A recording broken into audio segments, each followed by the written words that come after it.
Dear ladies and gentlemen, dear colleagues, welcome to the last day of the 19th Serbian Astronomical Conference.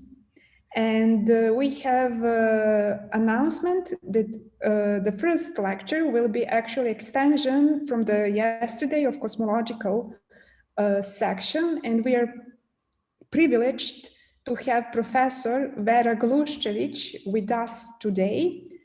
And I would like to invite Professor Vera Gluščević to give her talk, to share her presentation.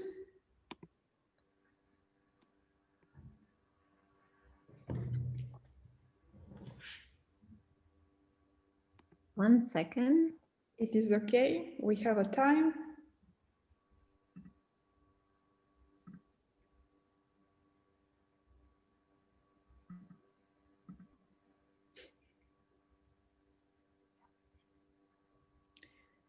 Can you see the dark matter interactions slide? Yes, we can see.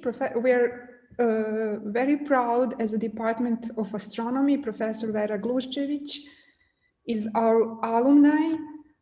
She was a postdoc at Princeton University, and she is now held position of Gabellian Assistant Professor at University of Southern California.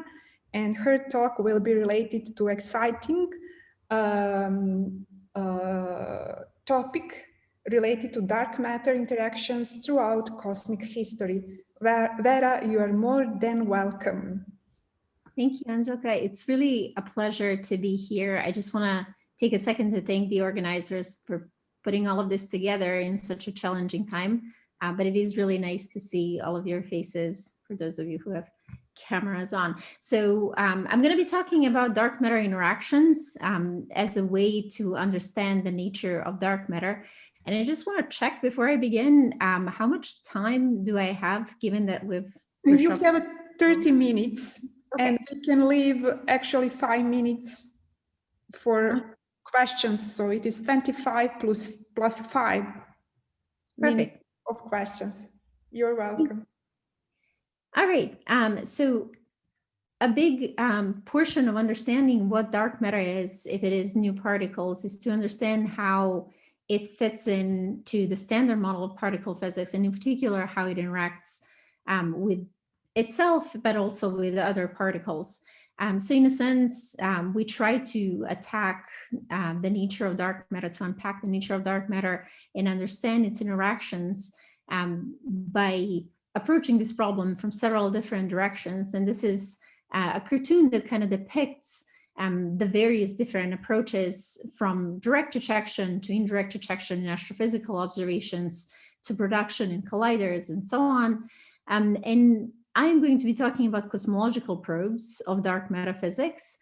And before I even begin, I just want to place it in context of all these other searches by saying that cosmology can actually probe not only the total amount of dark matter and matter in the universe, but also it can probe its interactions with standard model particles, which I will refer to as baryons in context of this lecture. And so in terms of this sketch of a Feynman diagram, it probes the same directions as the direction probed by direct detection experiments that we have on Earth.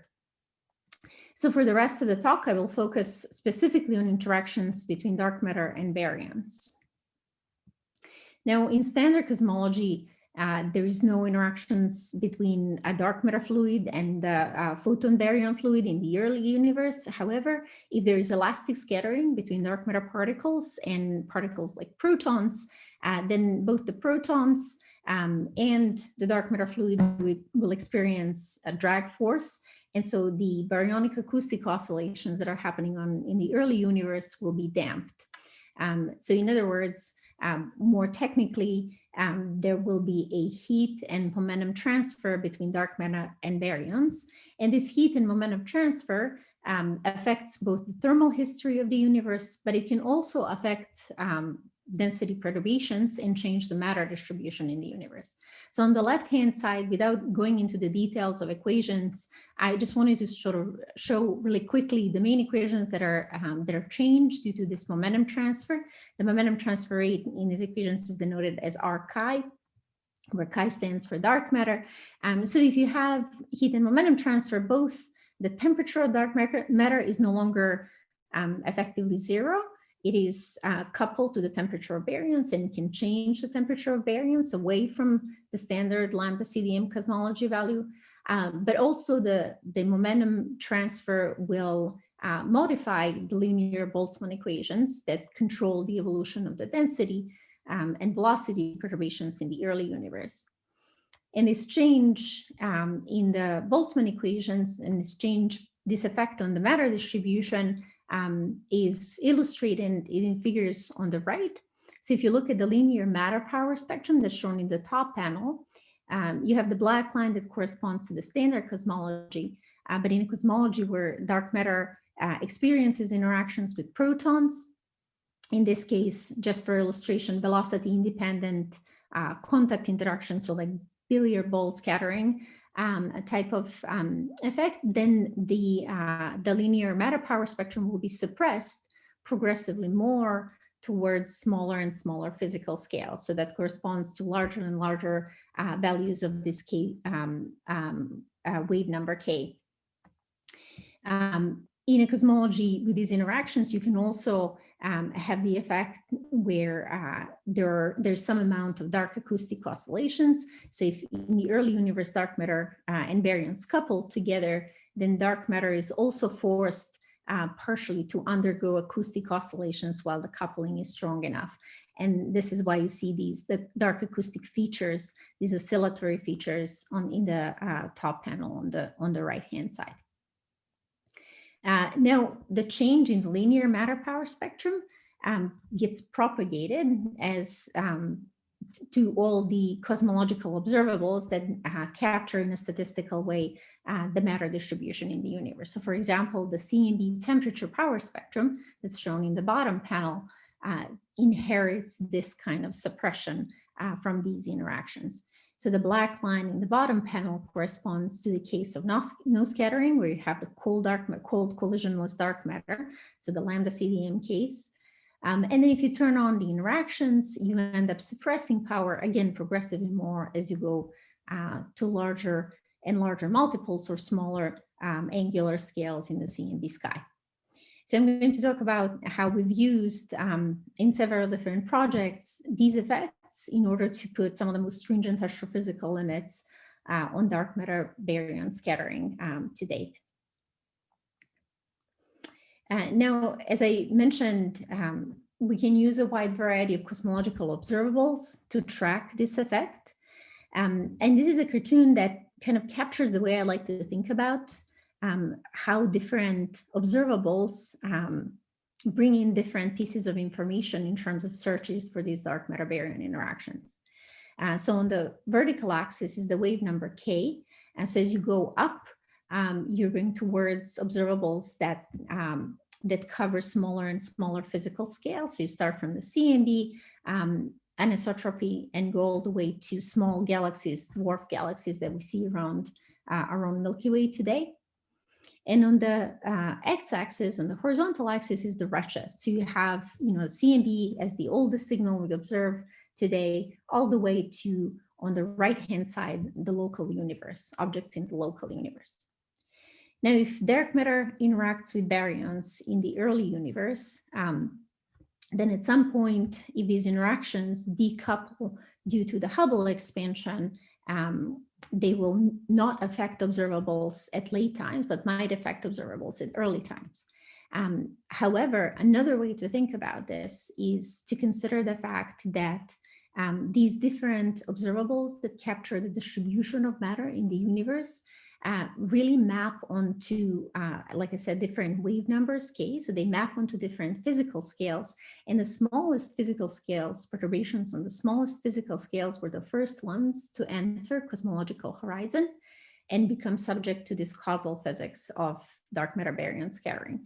So it is the smallest scales that have spent the most time being affected by the physics of the interactions. And so this is, in a sense, a very heuristic way to understand why the suppression of this power spectrum that I showed in the previous figure is the strongest and the largest wave vectors k, and you might expect it to show up most strongly when you look at small objects like small galaxies in the local universe. All right, so I'll spend the rest of the time telling you a bit about what we've learned from the CMB, and then I'll jump onto some newer results that we've gotten from analyzing the population of satellites of our own Milky Way, looking for the effects of the same physics. So when we think about the CMB and isotropy, I'd like you to think, when I mention large scales, think Planck. So the satellites are very good at mapping large scales, but right now we have a whole bunch of ground-based telescopes like ACT and SPT and many others that are really good at mapping out in detail these large multiples that are very good at measuring anisotropies in small scales. And so, like I mentioned before, these small scales is exactly where the physics of the interactions will be showing the most if it's there. So analyzing just the Planck data from the fact that we see consistency between lambda CDM predictions, and we do not see power suppression on the multiples that we're able to measure with high precision. We've been able, and this is a work done with Kimberly Body from Johns Hopkins University, we've been able to put some of the strongest astrophysical limits on dark matter proton interaction cross-section as a function of dark matter particle mass. So the cross-section here is on the y-axis and dark matter particle mass is on the x-axis. This plot that I'm showing you here, the result from this study is the solid red line. The other shaded regions are excluded by previous analysis of Lyman alpha and CMB spectral distortion data. And so there are two take-home points here. One is that we've been able to sort of close the gap that we had in mass coverage between other previous observations and increase the coverage in this parameter space by several orders of magnitude. And the second take-home point is that we've been able to go down to really low dark matter masses. So if you notice the span on the x-axis, we go down to covering dark matter masses that are on the order of a keV, where the limits on warm dark matter start to kick in. So if you think about these kinds of exclusions in context of what you may have read or studied in context of direct detection experiments, these observations, these kinds of measurements are extremely complementary to the laboratory measurements, even though they also measure low energy physics of the same type. And they're complementary in the sense that they really are not, they do not suffer the same kinematic limitations that direct detection experiments suffer. So they're able to really extend this parameter space down to very low masses, well below a proton mass and the mass of a WIMP of a few hundred GeV. And they also measure very high cross sections. These kinds of cross sections that we're able to exclude are so large that that particles interacting this strongly would not even be able to make it all the way to underground detectors because of their very heavy shielding. So the parts of the parameter space covered by cosmological probes and other laboratory probes of dark matter are really complementary to each other. We've been able to take this study farther and beyond studying just the spin-independent, velocity-independent interactions, also consider interactions that have any power law dependence of their momentum transfer cross-section shown on the top on the relative particle velocity, which is denoted as v here. And as it turns out, if you write down a full non-relativistic effective field theory that describes scattering, elastic scattering between protons and dark matter, and you go up to the second order momentum transfer, in other words, if you write down all the interactions that you can imagine having that are mathematically consistent and interesting to look at low energies, you end up with a list of 15 different operators that map really well on this power law parametrization of dark matter cross sections. And so here is the momentum transfer. This is how the momentum transfer normalized to Hubble rate look like for a subset of those operators.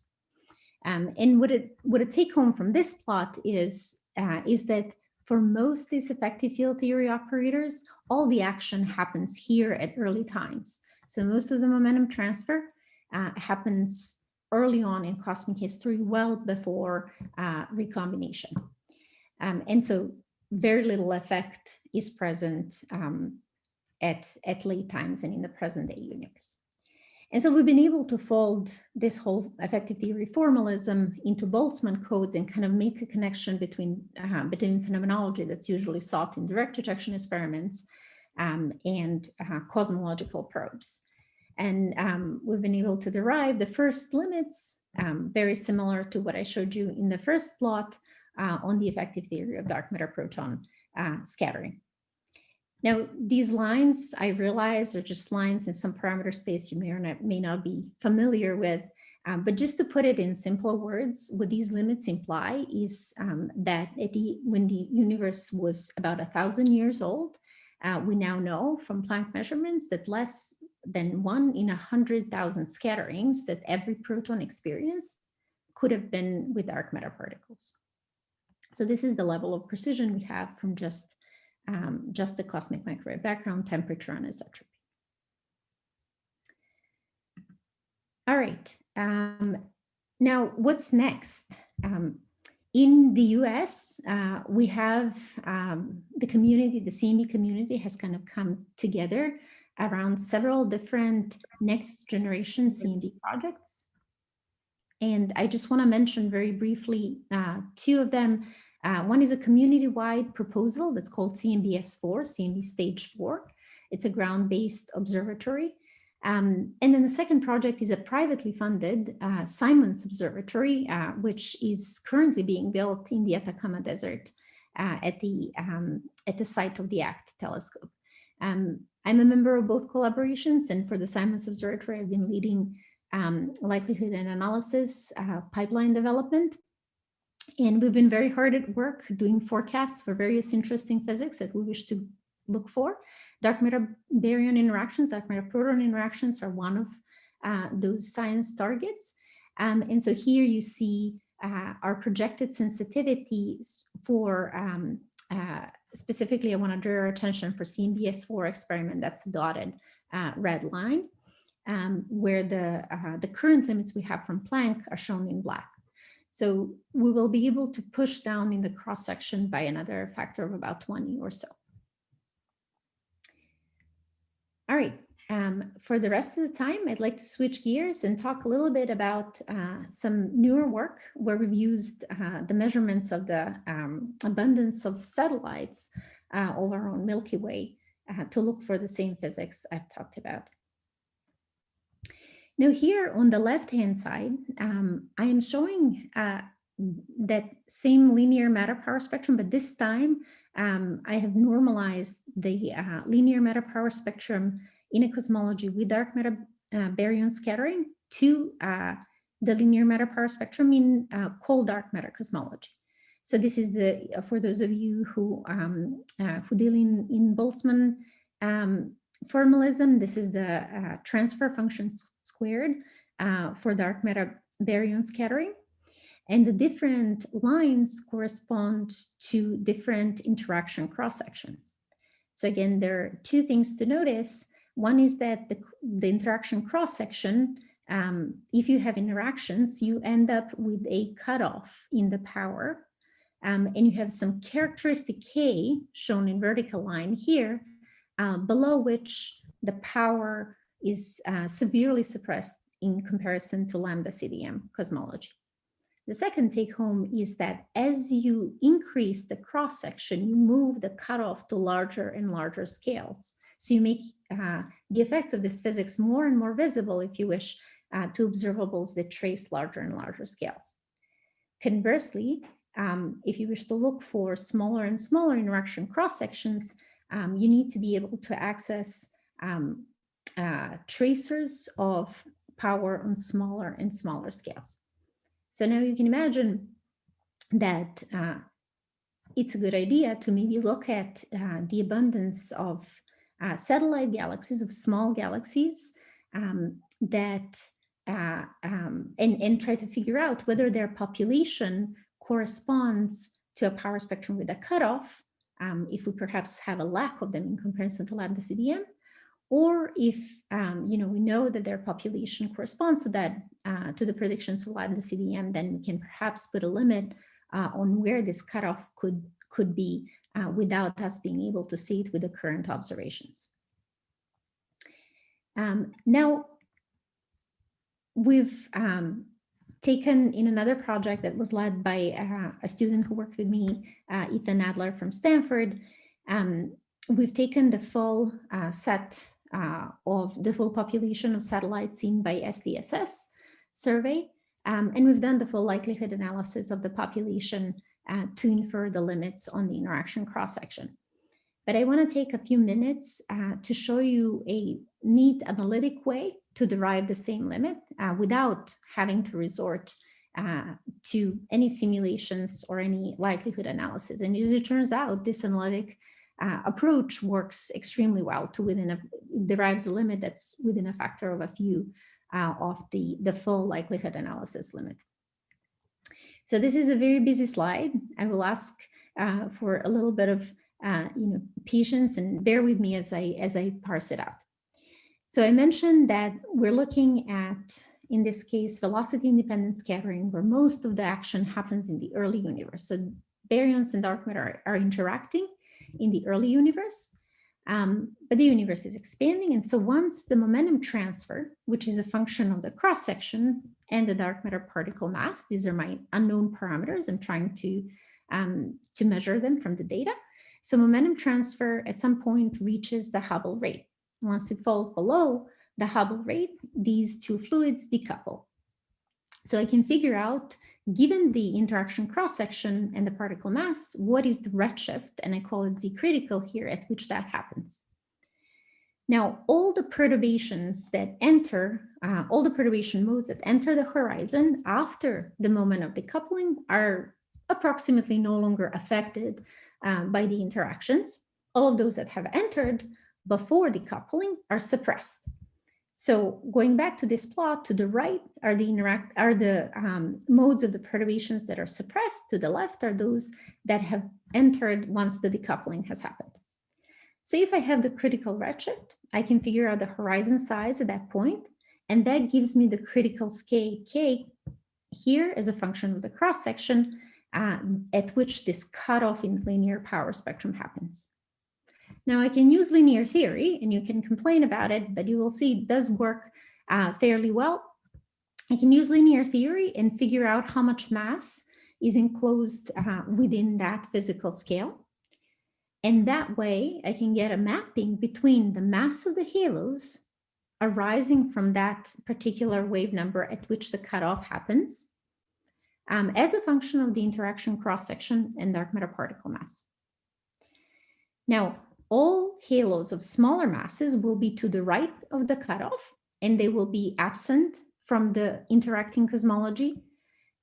All the halos to the left will not care about the fact that there were interactions in the early universe.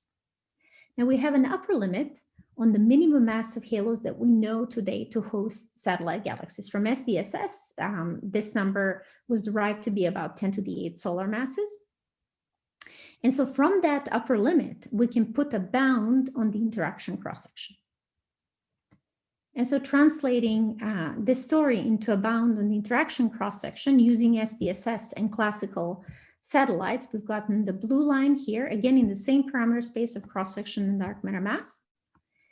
And then the DES collaboration has adopted this approach, and I've worked with them to rederive this limit using the newer DES data and push down to the red line here.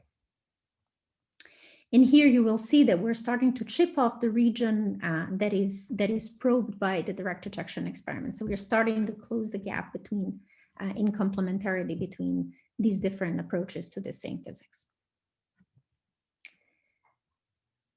All right, some even newer work. We've expanded this analysis, and this is work done by Karim Amari, who's an undergraduate student at USC working with me. We've expanded this analysis to include velocity-dependent scattering in a similar manner to what we've done with the CMB, and using a very similar approach to what I showed you in the previous few slides. So for this analysis, we've used the limit on the transfer function squared, derived from DES and pan-STARRS surveys, so derived from the full population analysis of all the satellites discovered by DES and all the surveys before it. And that's shown in the black line in this plot. And we've used also their limit on the minimum halo mass that is shown in the vertical line here. And then we've modified Boltzmann codes to include these velocity dependent interactions. And we've been able to figure out the cross sections for which the interactions suppress power much more severely than is allowed by DES data. So this is shown in the blue curves for different interaction operators. It's shown in the blue curves in this plot. And so in this work, we've made a statement that interaction cross sections that produce the suppression that's more severe than allowed by the current data are excluded by this data. 5 minutes left. Yep, this is my last slide. Thank you. So here are the results for, again, a whole span of different power law dependencies of the interaction cross-section on relative particle velocity, going from velocity independent in the top left corner all the way to n equals 6 to the 6th power velocity dependence.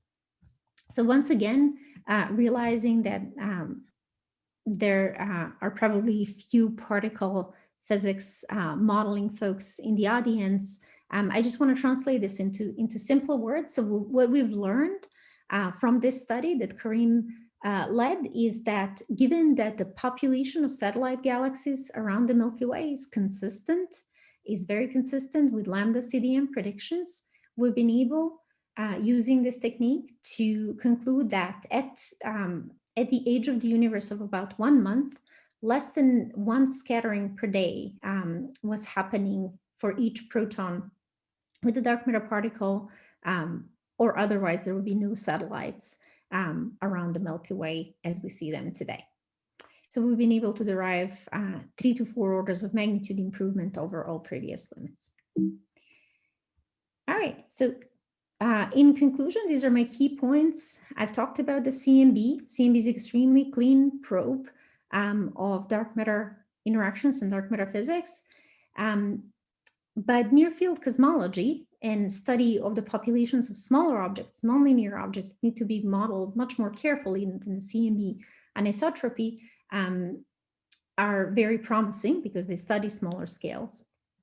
But the key for discovery, to really go from noticing an anomaly, perhaps a lack of, a lack of satellites in future surveys, we really will need to see a consistent signal across different observables. And ideally, this can be achieved by comprehensive joint analysis of all available data. Thank you. I will take questions. Thank you, Vera. This is absolutely breathtaking information you presented and results related to really hardcore science.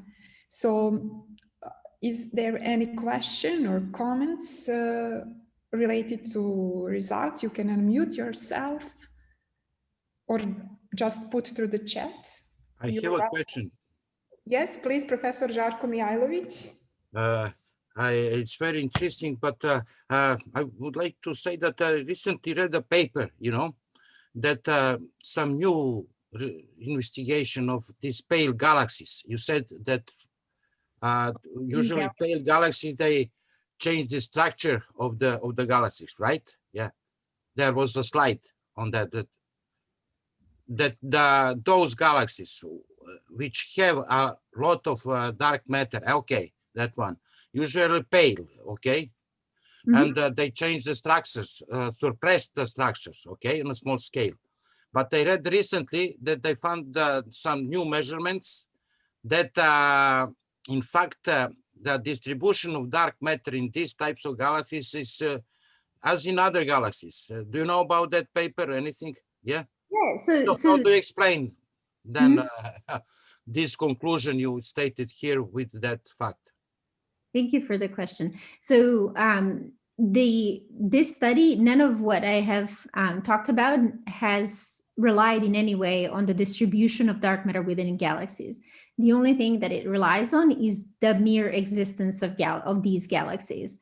And they don't need to be ultra faint. They don't need to be, as you call them, pale galaxies. They can be regular satellites. You know, we see a lot of satellites at the mass of a few times 10 to the 8 solar masses, right? So these conclusions are not relying on the existence of one object.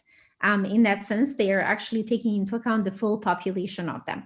So the key take home here is that if you look at this, I hope you can still see this slide.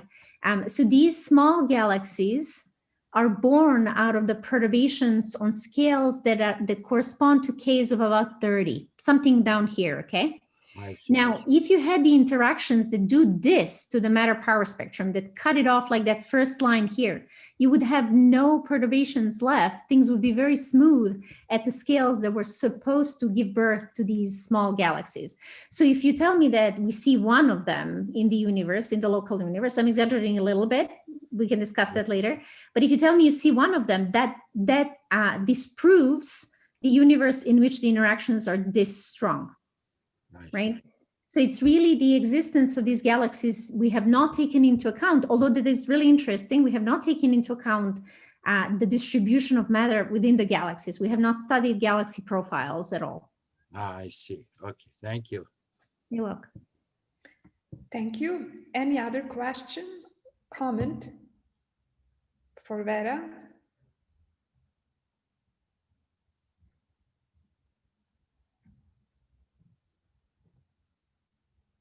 No, just I would like to say that yesterday we had here with us Marko Simonovic from CERN laboratories, also talking about actually CMB and its relevance for dark matter and energy conclusions. And then we had some debate because there were people who likes modified gravity. What would be your comment on this tension in astronomy, I think, between these two sides of opinions related to dark matter? Yeah, it's a very fair question, and it's a common one. I think it's important to explore all the possibilities. I think to be convinced, so this is in, you know, like in favor of doing the searches that I'm doing, to be convinced that the signals we're seeing, or to be convinced that what we're seeing is modified gravity and not you know, and not dark matter physics, dark matter particle physics, we shouldn't see any signals of these interactions and so forth when we look at these data sets. So like null results in that sense from these kinds of studies still inform, you know, what theories are not possible, what theories are disallowed and so forth.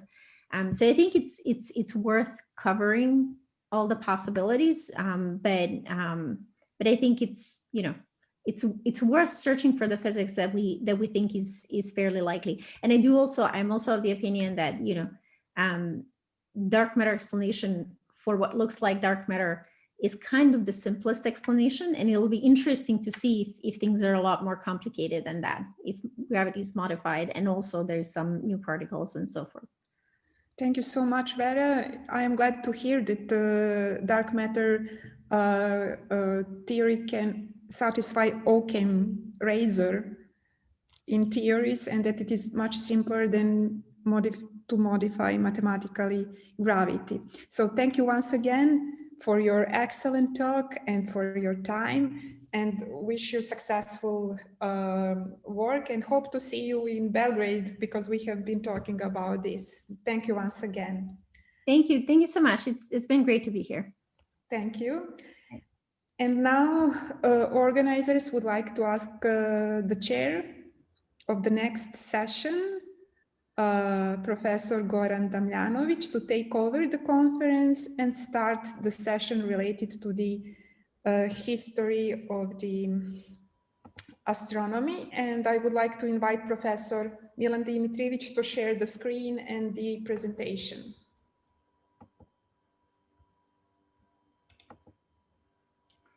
Okay. You can hear me? Yes, Goran, we can hear you. You can just a little bit speak louder and closer to the microphone. Okay. Good morning to all of you who are listening that session, History, Philosophy and Teaching of Astronomy. I'm Goran Damjanovic, and I'm going to follow you during that session. First speaker is Dimitrievich, Archaeoastronomy and Corresponding Research in Serbia. So, Professor Dimitrievich, is possible to speak, please. Thank you very much. Do you hear me? Yes. I am very grateful to organizers for this opportunity to present a new scientific discipline in astronomy, archaeoastronomy, relatively new.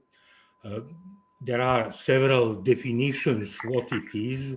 One of these definitions is that this is an interdisciplinary science that investigates and considers how in the past humans observed sky and celestial bodies, understood and recorded what they saw on it and what it meant in their culture, religion and world views.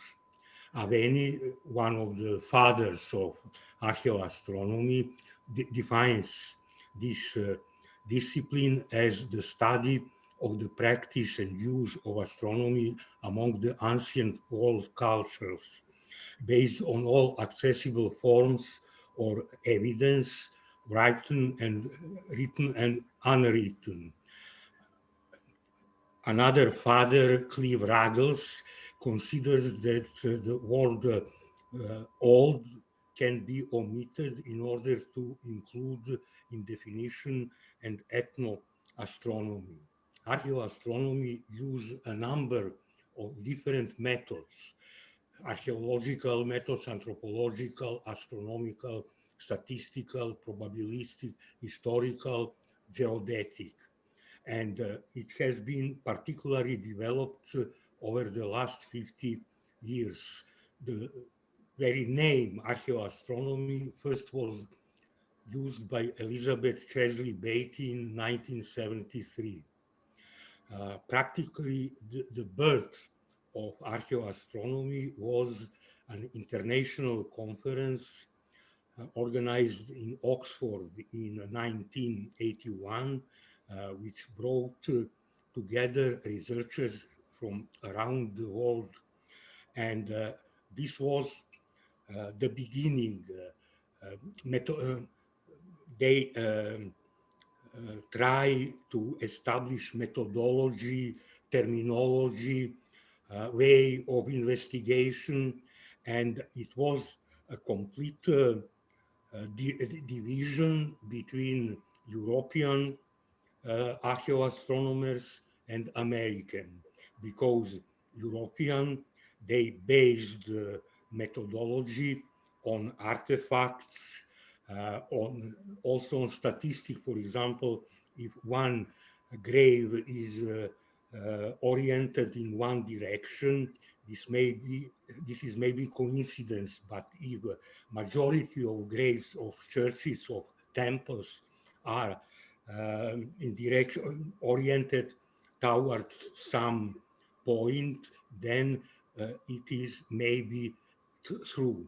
On the other hand, American archaeoastronomers, they had not such artifacts like old Greece, old Rome, so they based their methodology on writings of first colonizer, on ethnoastronomical investigation between among Indian tribes. So the division was tell that proceedings of this conference were published as two separate books, European Green and American Brown. And even now in colloquial speech, such two branches of archaeoastronomy are called green archaeoastronomy or brown archaeoastronomy. Now there are several international organizations for archaeoastronomy and astronomy in culture. Practically one of the largest is International Society for Archaeoastronomy and Astronomy in Culture, founded in 1995. This society organizes Oxford conferences and publishes the journal Archaeoastronomy, the Journal of Astronomy in Culture. The largest European organization is la Société Européenne pour l'Astronomie de la Culture, founded in 1992. And this society organizes annual conferences in Europe and publish peer-reviewed proceedings. Our work, Alexandra Bajic presented last year in Graz, and next year this conference will be in Timișoara in Romania. And in South America and North America, the largest is la Sociedad Interamericana de Astronomía en la Cultura, founded in 2003. Also, Clive Ruggles started the first course, university course introduced in 1990 at the University of Leicester. Clive Ruggles is an astronomer and archaeologist, and he also established in 1991 the chair for cultural astronomy in Leicester, and at the Faculty of Mathematics in Belgrade on the Department of Astronomy from 2009 to 2014-15 school years. There was an optional course of archaeoastronomy in doctoral studies, but it stopped in 2015-16 and now does not exist. Meanwhile, for example, Jovan Aleksic passed the exam and he was excellent.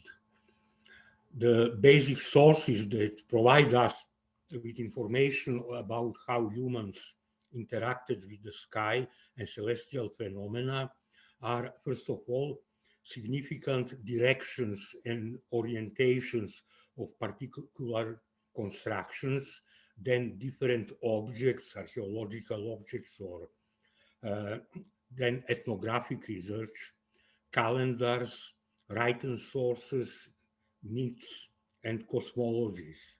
For example, if we have some extraordinary event, for example, Alexandra Bajic discovered that in Lepenski Vir, the sun at summer solstice rise 2 times, because at this point there is a rock and sun go like this. This is first rise, and after the second rise. And if just a moment. And from Lepenski Vir, by observing such phenomenon, people can establish, for example, calendar can establish that this is the day of summer solstice. Such similar phenomenon is in Pizzo Vento in Sicily, where also we have two rises on the sun, and this can be seen from a special place on summer solstice. And the third example is Kokino in northern Macedonia, where the similar event might be used for habitants to, for example, see that this one cycle of year is finished. If there is no such event, it can be created artificially. One such example, the most maybe famous in Europe, is Newgrange, object built 3,300 years before Christ in Ireland. And there you have this look like this, and you have an entrance, and here you have entrance for God Sun. On summer solstice, the sun enters and come to the altar of this temple. And here you have a stone which demonstrate that here is the entrance for God and not for humans. Humans cannot disturb the God. And this is here we are in front of this building, and the sun enter, and you can imagine the feeling of those people. We saw the God entering on exact day of summer, of winter solstice, and come just to the altar. The second example is, of course, Stonehenge. He was also active from about 3,000 years before Christ to 1,100 years before Christ. This is me 1 million years ago in front of this. And Fred Hoyle demonstrated that in fact this was a temple dedicated to observe summer solstice and also to predict solar and lunar eclipses. He wrote a famous book where he explained all this. For example, near Vršac, there is structure from Stone Age. A similar structure is in Rajm El Hiri, built in early Bronze Age around 5,000 years before Christ. And for example, in Poemel, excuse me, I don't hear. You've got a few minutes. But I speak 15 minutes and I have. Okay, 5 minutes. Okay. Well, I will. This is as object. This is famous disc from Nebra from 1,500 years before Christ. This is first picture of cosmos in Europe. Other example is Antikythera mechanism with 30 gears, computer of antique Greece. When I was in Musée des Arts et Métiers in Paris, there is a room dedicated to this miracle of ancient world. Also, you have, for example, in Magura Cave near Belogradic, a calendar 10,000 years old, where the history of tribe. Also in Sremska Mitrovica, you have a sundial on the left side is Atlas, and on the right, Heracles and Iphiclus. And numismatics is also an example of astronomical investigation. You have a coin made by monnayer Lucius Lucretius Trio, like Rebus. His name means light, Lucius, and here are sources of light, sun and moon, and 7 stars. In Latins are septentriones, so it's trio, his name. You have also, for example, after the assassination of Julius Caesar, a comet was on the sky, and it was believed that this is his soul, and this is a coin with Julius Caesar and comet on it. Here is goddess Selena with moon. Then, for example, Helios in the zodiac sign of Leo. And this is an example, our paper published in Journal of Astronomical History and Heritage on astronomy and constellations in the Iliad and Odyssey. We analyzed this, and for example, there is an eclipse explained in Odyssey. This is the oracle of Theoclymenus. He warned the suitors that the sun will be obliterated from the sky and an unlucky darkness will invade the world when the householder comes back, and blood will be found in their dishes. And you can see the map of this eclipse. It was of 16 April 1178 before Christ, and may be used to localize the date of Trojan War because it was 10 years before, and you can see that all Olympic gods came, and they will be visible due to eclipse, came in order to see what will happen in Ithaca on Odysseus' court.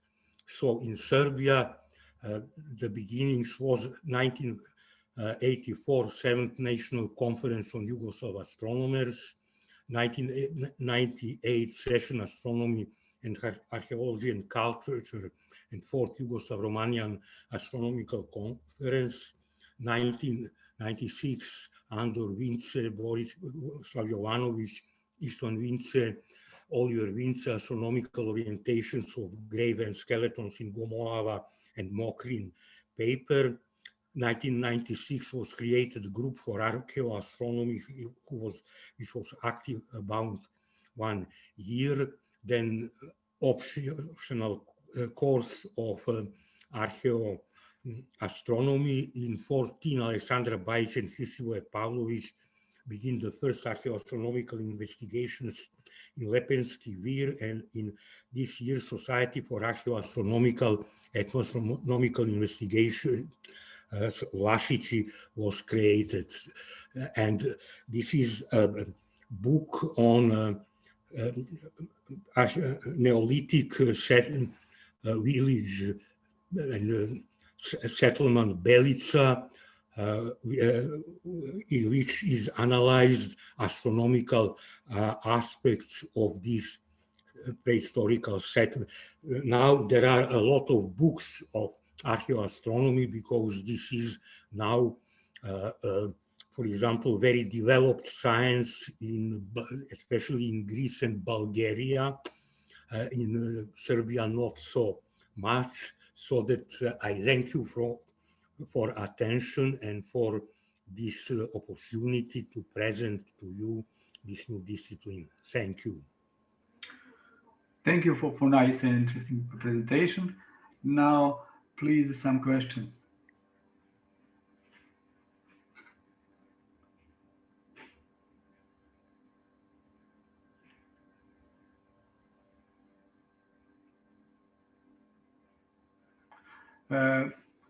Maybe just one question. Is there possibility for PhD studies about that subject at Belgrade University, please? I suppose yes, if someone is interested.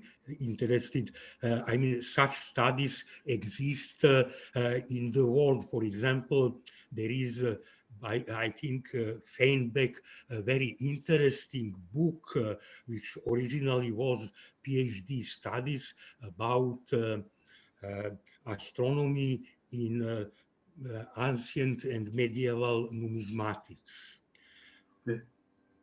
It was in the United States, in America, and I think and other example of PhD thesis of these subjects exist. Okay. Thank you again. And now to start with another presentation. Stojičić, zašto je važno izučavanje astronomije u toku srednjoškolskog obrazovanja? Please. Evo, čujemo se i vidimo. Evo, sad ću...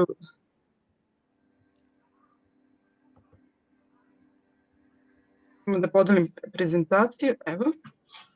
Okay.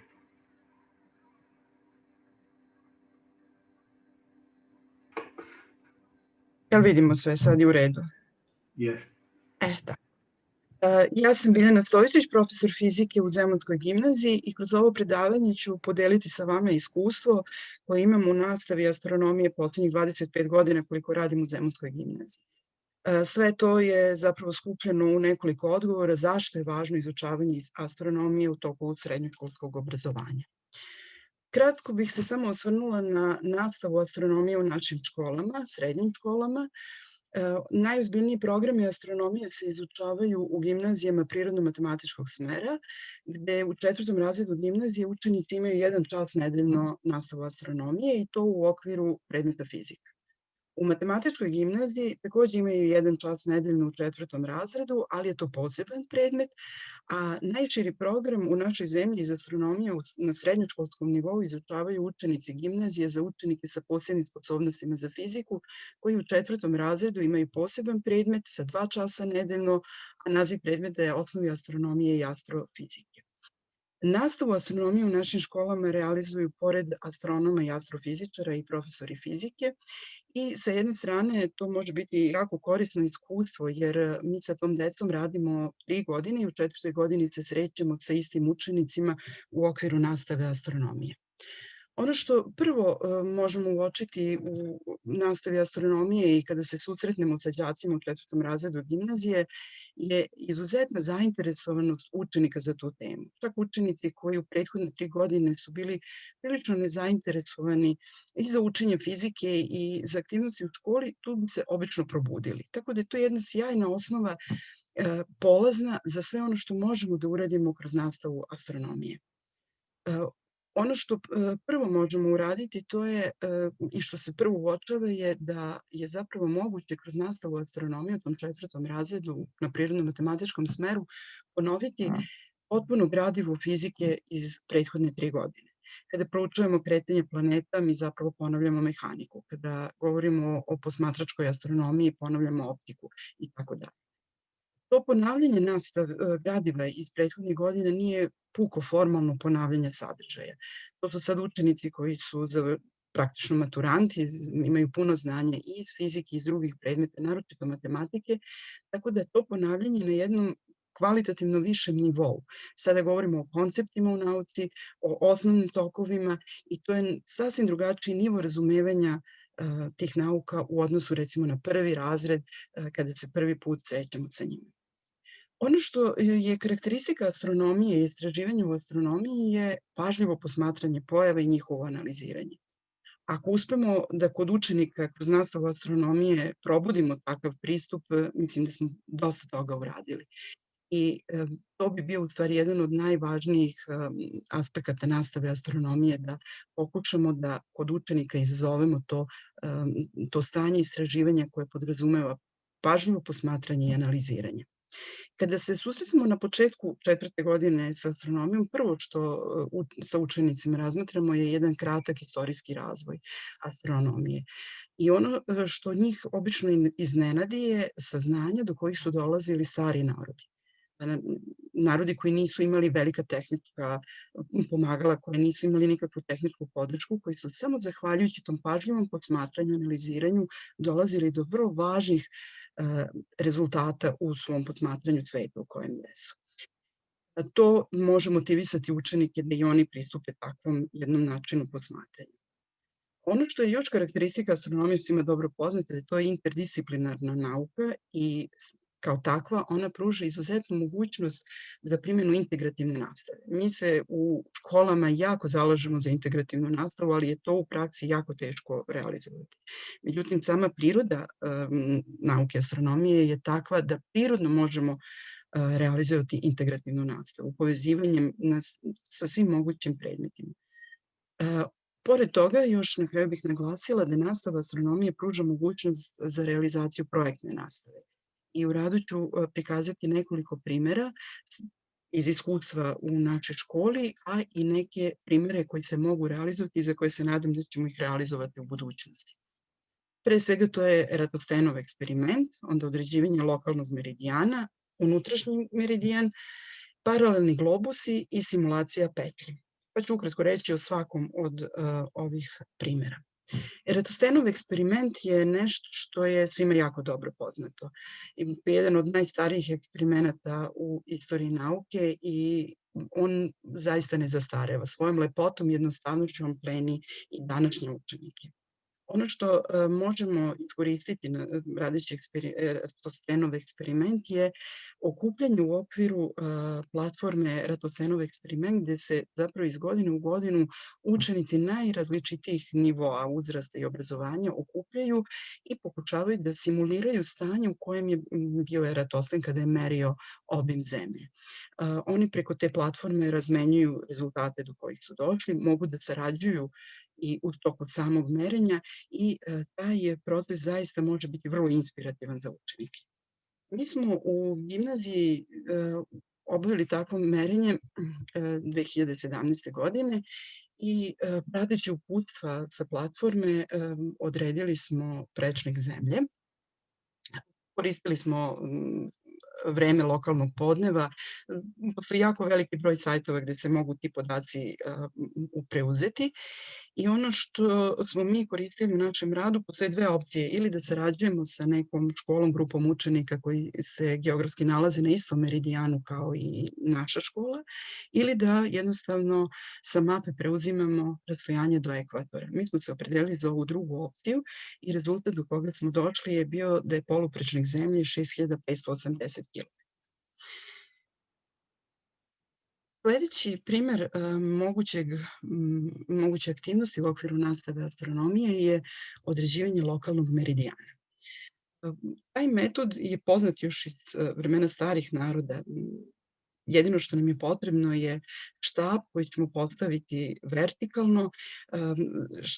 Taj štap postavljen vertikalno se naziva gnomon i pratimo položaj senke tog štapa u toku dana, odnosno oko vremena lokalnog podneva.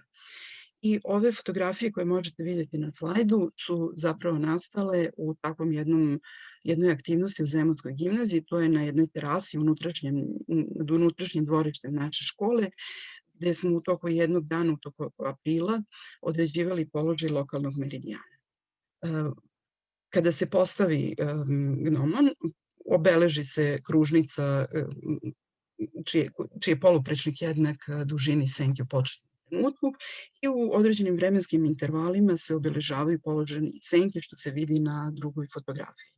Kada dobijemo drugu presečnu tačku sa kružnicom, ta duž koja se dobije, na nju se povuče normala iz podnožja gnomona i taj pravac je zapravo položaj koji odgovara lokalnom meridijanu.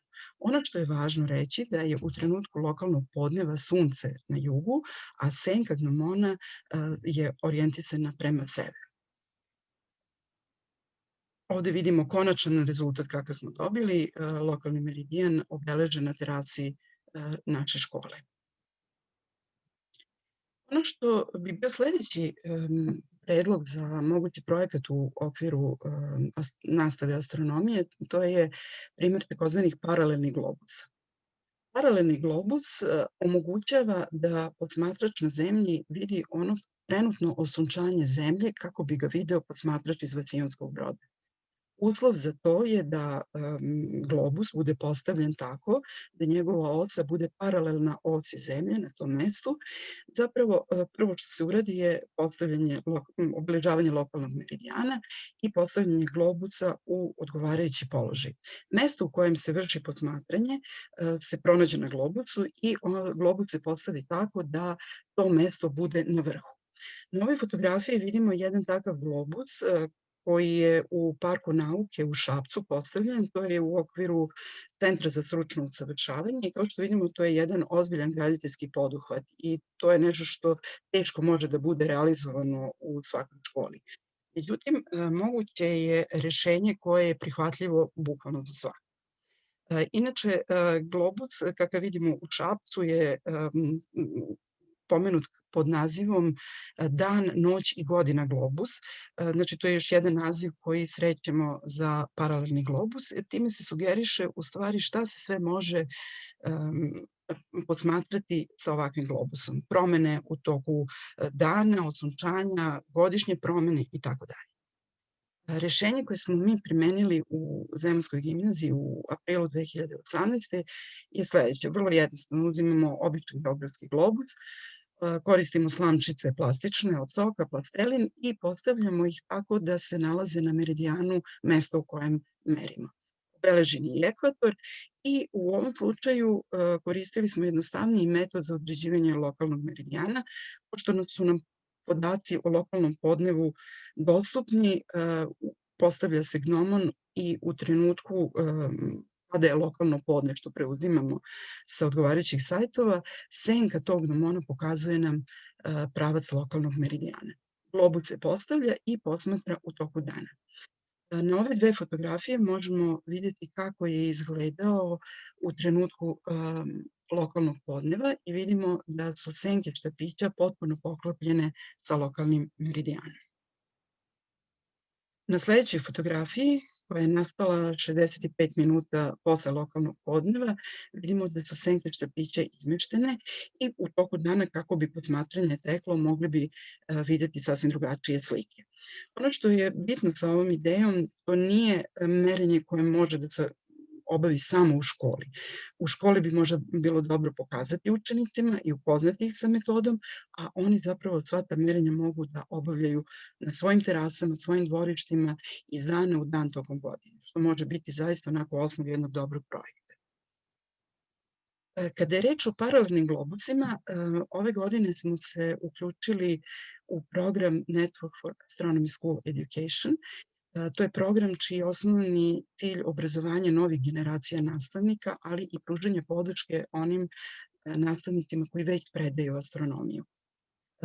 U okviru tog programa nalazi se obilje materijala koje je dostupno nastavnicima i oni organizuju dvodnevne kurseve u različitim zemljama sveta. Ideja im je da se prošire u što veći broj zemalja i zainteresovani su i za saradnju sa našom zemljom. Osnovno je da kada se organizuju grupe u svakoj zemlji, te grupe ostanu da funkcionišu na tom području i organizuju dalje aktivnosti. Znači, program vode Rosa Maria Rossi i Beatriz Gracia iz Argentine. Ove godine oni su imali jedan projekat koji je okupljao sve zainteresovani iz sveta koji su radili sa paralelnim globusima i oni su sva posmatranja, rezultate koji su slati prosto postavili na svoj sajt. Tako da se tamo mogu naći rezultati iz Zemunske gimnazije, ali i iz Šapca i iz Parka nauke. Kada je reč o paralelnim globusima, evo jednog pozitivnog primjera. Grupa autora iz naše zemlje je objavila članak 2016. European Journal of Physics časopisu vizualizacija na dan, noć i godina globusu. To bi bio jedan dobar primjer i putokaz za objavljivanje članaka koji su vezani za nastavu astronomije i u ovakvim časopisima. To su skretanje pažnje na važnost nastave astronomije. Sledeći primer aktivnosti koje možemo sprovesti kroz nastavu astronomije je simulacija retrogradnog kretanja planeta. Iako na prvi pogled je nešto što bi trebalo da bude razumljivo učenicima, nije loše uraditi nešto na demonstraciji tog retrogradnog kretanja. Znamo da planete sunčevog sistema prolaze svoj put oko Sunca za različito vreme, što je potpuno u skladu sa trećim Keplerovim zakonom. Na ovoj slici na slajdu je prikazan niz položaja Zemlje i Marsa i vidimo da kada posmatramo sa Zemlje, zapravo položaj Marsa na nebeskoj sferi je takav da u jednom trenutku nam izgleda kao da Mars kreće unazad. To je takozvano retrogradno kretanje. Sad, kako se to može demonstrirati u školskim uslovima? Posmatraju, Benet i grupa autora predlaže jedan interesantan predlog kako se u školskom dvorištu može demonstrirati sa učenicima retrogradno kretanje. Dva učenika se kreću po koncentričnim kružnicama. Onaj učenik koji se kreće po kružnici manjeg poluprečnika zapravo predstavlja kretanje Zemlje, dok ovaj koji se kreće po kružnici većeg poluprečnika predstavlja spoljašnju planetu. I na slici je prikazan niz uzastopnih položaja dva studenta. Ako spojimo položaje dva studenta i tu liniju produžimo do zida, praktično svaka tačka na zidu do koje dolazi ta linija predstavlja položaj spoljašnje planete koju bi posmatrač sa Zemlje video na nebeskoj sferi. Tako, na taj način možemo demonstrirati učenicima retrogradno kretanje. To bi bilo o ovom projektu. Sledeće što je moguće uraditi je unutrašnji meridijan, obeležavanje unutrašnjeg meridijana. Razlika između spoljašnjeg i unutrašnjeg meridijana sa stanovišta korišćenja, merenja i posmatranja zapravo ne postoji. Jedina razlika je u tome što se umesto obeliska koristi mali otvor na krovu ili na zidu zgrade kroz koji prolazi zrak svetlosti. Znači, unutrašnji meridijan kao posmatrački i merni instrument se pominje prvi put negdje u 14. veku. Ali istorijski gledano možda najvažniji je unutrašnji meridijan koji je obeležen i postavljen u crkvi San Petroniju u Bolonji, koji je konstruisao Giovanni Cassini i koji je značajan pre svega zbog rezultata koji su dobijeni tim merenjem. Inače, postavljanje unutrašnjeg meridijana i obeležavanje je vrlo jednostavno. Iz otvora na zidu, ako spustimo normalu na pod, dobijemo tačku koju nazivamo verteks. Iz verteksa se konstruiše kružnica proizvodnog poluprečnika i posmatra se kretanje sunčevih zraka tokom dana oko lokalnog podneva. Ova žuta linija pokazuje položaje zraka u toku dana i dva puta će naravno preseći iscrtanu kružnicu. Ako spojimo te dve tačke i povučemo normale na tu duž, taj pravac će zapravo biti pravac lokalnog meridijana. Jedina razlika što u odnosu na pomenuti meridijan lokalni koji smo obeležavali u spoljašnjem prostoru, što taj meridijan je obeležen i postavljen u unutrašnjosti prostora. Na sledećim fotografijama se vidi upravo taj meridijan koji je Cassini obeležio i konstruisao u Bolonji i važnost tog meridijana bih samo naglasila da su bila dva zadatka koja je on obavio tokom tog svog merenja. Jedan je bio javni, a to je merenje dužine tropske godine, koji je imao posledicu na reformu kalendara, a drugi je bio tajni zadatak, a to je merenje tokom godine promene prividnog prečnika Sunca. On je znao da je prividni prečnik Sunca proporcionalan obrnuto rastojanju Zemlje-Sunce i iz tog merenja on je zaključio da je sve to u skladu sa prvim Keplerovim zakonom. Tako da je ujedno merenje Cassinija potvrdilo ispravnost Keplerovih zakona. Kada je reč o unutrašnjem meridijanu, postoji jedna ideja za koju se nadam da ćemo uspeti da je realizujemo u Zemunskoj gimnaziji. Mi se trenutno nalazimo u jednoj ozbiljnoj rekonstrukciji koju bi želeli da iskoristimo tako da pronađemo mesto za obeležavanje unutrašnjeg meridijana u školu. Inače, u 4. razredu gimnazije, u odeljenju gimnazije za učenike sa posebnim sposobnostima za fiziku, već 3 godine predaju astronomiju kolege sa katedre za astronomiju. To je bila prvo Dragana Ilić, sada je Svetiza Milošević. I u saradnji sa katedrom mi želimo da obavimo to obeležavanje unutrašnjeg meridijana sada u prilici kada smo u rekonstrukciji, kada bi to eventualno moglo da se uradi. Ovo bi bilo ukratko o projektima koji su realizovani i koje imamo u planu da realizujemo u narednom periodu. Samo bih na kraju naglasila nešto... Molim? Imate još 5 minuta. Da, upravo završam. Znači, nastava astronomije i svega ovog što sam iznala do sada pruža izuzetne mogućnosti. Kako zbog svojih sadržaja koje se izučavaju u okviru nastave, a tako i zbog mogućih načina realizacije te nastave.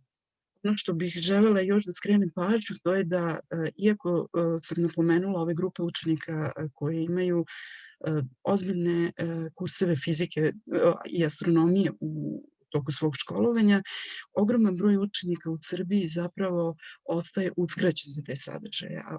Astronomiju izučavaju kroz mali broj časova i to u okviru drugih predmeta. I ne bi se trebalo zaboraviti i na te učenike i možda u narednom periodu skrenuti pažnju i na njih, uprkos malom broju časova astronomije sa kojima oni raspolažu. I na kraju samo da naglasim da kompetencije koje se razvijaju kod učenika kroz nastavu astronomije su veoma važne za njihov razvoj, od naučne kompetencije za učenje, zaista se pružaju izvanredne mogućnosti kroz nastavu astronomije. I to bi bilo ukratko nekoliko zaključaka o tome šta dobijamo kroz nastavu astronomije i konačno odgovor zašto treba izučavati astronomiju na srednjoškolskom nivou. Hvala vam na pažnji, ako imate pitanje, izvolite. Hvala na interesantnim informacijama u vezi ove oblasti. Imamo još nekoliko minuta za pitanja ako je neko zainteresovan. Molim. Dobar dan. Drago mi je ja sam Olga Tanacković, drago mi je da sam vas upoznala i htela bih da se zahvalim na ovom stvarno jako lepom predavanju i mnogo mi je drago što postoje entuzijasti kao vi. Mislim, vaša pomoć će nam biti stvarno dragocena u našim pokušajima da nešto učinimo po pitanju povratka astronomije kao posebnog predmeta, što je izuzetno važno. Jeste, to bi bilo sjajno i svakako u stvari treba raditi na sadržajima astronomije, pa u perspektivi vidjet ćemo kako će se sve razvijati. Da, točno. Hvala vam. Hvala. Još možda neko želi nešto da pita? Evo, ako mogu ja nešto da dodam. Izvolite. Pošto sam nekad bio i aktivan na tome, pa prvo stvarno bi pohvalio ovu inicijativu i tako, ali bi nekoliko stvari tu pomenuo. Ako prvo, pored ovih eksperimenta, vidim ovo su sve onako matematički orijentisani eksperimenti, u suštini geometrijski. Dakle, vrlo malo ima tu nešto što se odnosi na posmatranje neba, to bih prvo primetio. Mislim da đaci treba da nauče takođe, recimo, sazvežđe na nebu, to je lako ostvariti, što kaže, treba prosto da se skupe uveče i da profesor pokaže da umeju đaci da prepoznaju najsjajnije zvezde ili recimo planete. Ovih dana su se jako lepo videle baš skoro sve planete, od sumraka pa sve do jutra, što kažu, kada je izlazila Venera. To je jedno. Drugo, ima recimo Argelanderova metoda koja se gleda prostim okom, dakle bez ikakvog instrumenta, izučavanje promenljivih zvezde, samo treba pratiti promenu relativnog sjaja. To sam ja naučio što profesor Oskanjana kad sam bio u srednjoj školi, a on nam držao na sekciji ta predavanja. Onda bih hteo recimo da pomenem da je tu isto interesantno recimo sunčani časovnik, to je dostižno za đake da se to uvrsti, da se napravi, što kažu. Dakle, ima tu još tako stvari i najzad ništa od astronomije nema dok se ne nabavi neki instrument, makar i najprostiji. To možda bude i durbin. Tek kada student vidi neku galaksiju da to postoji na nebu, onda on stvarno može da kaže da toga, da kad vidi svojim oči, to je jedna stvar, a druga stvar je kada to čita u knjigama. Znači, čak jedan običan durbin ili recimo dvogled može da posluži u tu svrhu. Znači, to je, ako je to skupo za škole, onda mogu da se udruži 2-3 škole, pa da koriste zajednički te resurse.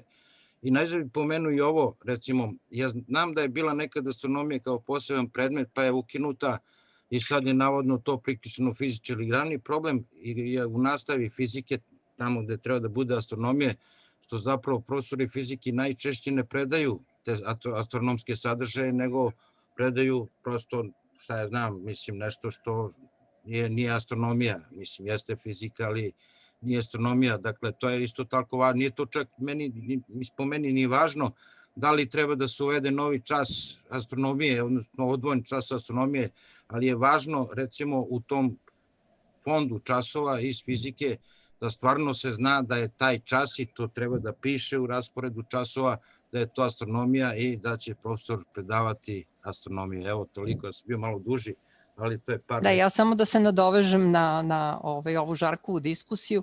Upravo je to razlog zbog čega insistiramo da to bude poseban predmet, zato što je teško inače naterati u okviru fizike nastavnika koji ne može da stigne ni fiziku da ispriča, da na kraju da priča i astronomiju, a kada je poseban predmet prosto bi imao obavezu da ispriča nešto da bi mogao učenika i da oceni. I što se tiče posmatranja neba, primetila sam da učenici, pošto predajem i drugoj godini opštu astrofiziku, da oni uopšte nisu zainteresovani za posmatranje neba, da mnogi od njih uopšte nisu tražili sazvežđa na nebu, da ne znaju ni kako izgleda Orion, ni koje su zvezde, a Orion je najlepše sazvežđe verovatno na nebu, tako da nije potreban ni instrument da imaju, nego prostora doznalost jedna da pogledaju nebo, da potraže sami najsjajnije zvezde, da znaju šta gledaju, eto, znači golim oko. Zahvaljujem. Samo da dodam nešto u vezi sa tim, vidite, ovo što je rekla Olga, pazite, činjenica jeste da najveći deo učenika, šta je znam, astronomija, maltene astrologija, ne zanima njih toliko. Taj problem se rešava tako što se formira astronomska sekcija i tu dolaze zainteresovani đaci, znate. To je nekad bilo prisutno mnogo više, da se ne vraćamo 50 godina i više kad sam ja učio škole, međutim, nažalost, danas tih sekcija nema, gde bi došli studenti sa posebnim interesovanjem i talentom. Hvala, neću više. Ja bih samo dopunila jednu rečenicu, ako mogu, zbog vremena. Kada je reč o zainteresovanosti, teme iz astronomije zaista ih potpuno okupiraju. Jer kad bih uporedila recimo sa fizikom, to sam i rekla, oni stvarno pokazuju izuzetnu zainteresovanost. I kad bi videli maturske radove njihove, vrlo često biraju teme iz astronomije. Tako da vole oni to da čuju, vole da prate, mislim, tako da nije problem zainteresovanost i prosto kad kažete da profesori fizike rade fiziku na časovima astronomije, nije to baš tako čest slučaj. I upravo to što vi možete kroz jedan drugi sadržaj da pomenete i tu fiziku, ali opet na drugačiji način je dragocenost ovog predmeta. Tako da mislim da oni mogu puno da dobiju i da, kažem, polazna osnova velika zainteresovanost učenika. Čak i oni koji se neće baviti prirodnim naukama, oni vole to da rade. Tako da to je ono iz prakse što vam kažem. Da, govorila sam o studentima koji upišu astronomiju, a koji nisu posmatrali recimo nebo. Quick note from the organizers, we should move to another talk. This is nice discussion and we would like to put it after these two sessions because Okay. Gospodin Stojičić, možemo nastaviti diskusiju kasnije, pošto se rasplansava. Prelazimo na sledećeg predavača, Bajić Dimitrijević, Hermes Possible Astronomical Aspects, please.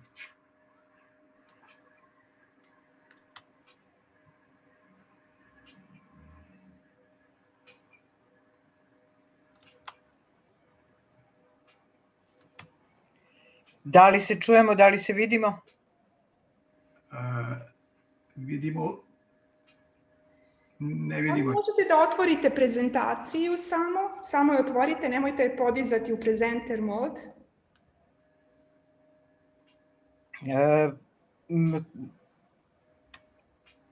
I sada probajte share screen. Kada probate share screen, vidjet ćete nekoliko... Share your screen, pa onda your entire screen, application window i Chrome tab. Šta da pritisnem? Gdje vam se nalazi prezentacija koju ste otvorili? Pa dole je, spustila sam je, aktivna je. Ništa, samo vi, znate šta, vi je totalno isključite i samo kliknite na nju da se otvori, samo da se otvori, ne da se podigne u prezenter modu. I onda, kad je podignete tako, probajte ponovo share screen i kliknite na prozorčić. Znači, totalno je ugasite i probajte da kliknete na nju. Ona će se samo otvoriti. Kad to uradite, onda uradite share screen.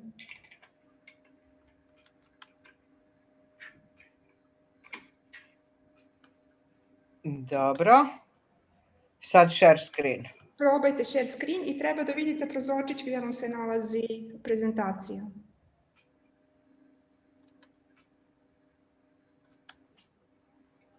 I onda kliknite na taj prozorčić 2 puta. Ili... Ništa od toga nema. Možemo da onda vaše predavanje ostavimo kao poslednje i da pređemo na sledećeg predavača. Apsolutno može. Hvala. Gorane, zamolila bih te da pozoveš sledećeg predavača. Hvala. Now to go to the next author, Milošević, et al., Department of Astronomy at Petnica Science Center, 2018-2020, please.